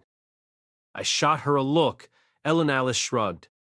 I haven't done anything wrong. She refused to meet my gaze. Maybe she hadn't done anything wrong, but she had done something dirty. The Adventurers Guild was just the same as I remembered. The weather hadn't been terribly kind to it, but it had been dilapidated to begin with. When we headed inside, we instantly drew everyone's attention. Ah, how nostalgic. The last time I was here, we put on a little show and had everyone busting a gut. The people warmed up to Rewedjed rather quickly after that. It was all for naught in the end, though. The other occupants quickly lost interest in us and turned away. A party with an elf and a bunch of humans was rare, to be sure, but it wasn't enough to keep people's attention for long. We headed for the receptionist and exchanged a number of Renoan gold coins for some of the Demon Continent's currency. We received what was nearly 100 green ore coins in return, and tossed them into our money pouches without bothering to check the amount. In the past, counting out each coin had been a daily endeavor. Things sure had changed. Nah, all that's changed is that I've got more money now. After that, we put in a request with the guild to have people search for Kishirika. She looks like a young girl with purple hair and leather clothing. She also has a maniacal laugh that you can't miss and goes around calling herself the Demon World's great emperor. Given the nature of our request, it was a low-ranked mission, but I added a handsome reward to it just the same. As I watched the receptionist tack it to the bulletin board, another flyer in the corner caught my eye, the search and rescue for Fittoa region survivors. The search party in Millis had disbanded, but the mission was still up. The contact information was also the same, referring people to Paul of the holy country of Millis. If anyone did turn up and made the trek all the way to Millis, they would be pretty devastated to find no one there to receive them. I had the receptionist change the contact information, instead directing people to Alphonse at the refugee camp. I assumed he was still accepting survivors. I could have written my address instead, but we didn't have the means or energy to take care of any strangers that turned up. All right, we're finished here. What next? I wondered the same. Surely we could do some searching ourselves. We could stay here for a week and gather information. We could also hire some people to help canvass the area thoroughly. Our request with the guild was ultimately insurance in case we couldn't find her ourselves. Let's begin by gathering information. As I glanced around, one man started making his way toward me. He had the head of a horse. Oh, it's you. I couldn't forget you if I tried. This was the man who'd led us into a trap. It was his fault we were driven out of Rikarasu. Well, okay, it would be an exaggeration to say that. We also broke a bunch of rules ourselves. Hey, it's been a while, eh? You and Roxy already split up? Nokopara called out just as cheerfully as I remembered from our first encounter. Then I realized it was Elenilis he was addressing. Elenilis stared quizzically for a moment till realization dawned on her. She smacked her fist. You're the guy who used to be in a party with Roxy a long time ago. What? He was once a member of Roxy's adventure party? What the hell? Rudius, please interpret for me. This guy is actually, he's Roxy's acquaintance. At her encouragement, I approached the man who had tried to make a meal out of us 8 years ago. So he used to be in Roxy's party a long time ago. Does that mean he tried to do the same thing to her? She never said anything about that, though. Hey, name's Nokopara. Can you understand what I'm saying? Apparently, he didn't remember me. Not that I could blame him. My appearance had changed drastically in the 8 years since our last meeting. Nokopara had also not really aged at all from what I could see. Truthfully, I had no idea how to gauge a horse's age.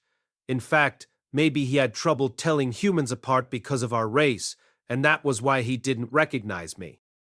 Yes, Mr. Nokopara, I can speak demon tongue.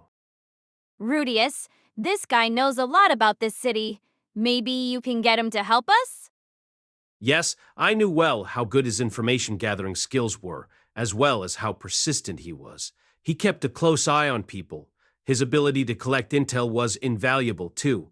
That was how he almost caught us in his web the last time. He might even hold a grudge over how things played out back then. Instead of dredging up the past and making an enemy out of him, it was probably better to conceal my true identity and make use of him. Quagmire, pleasure to make your acquaintance.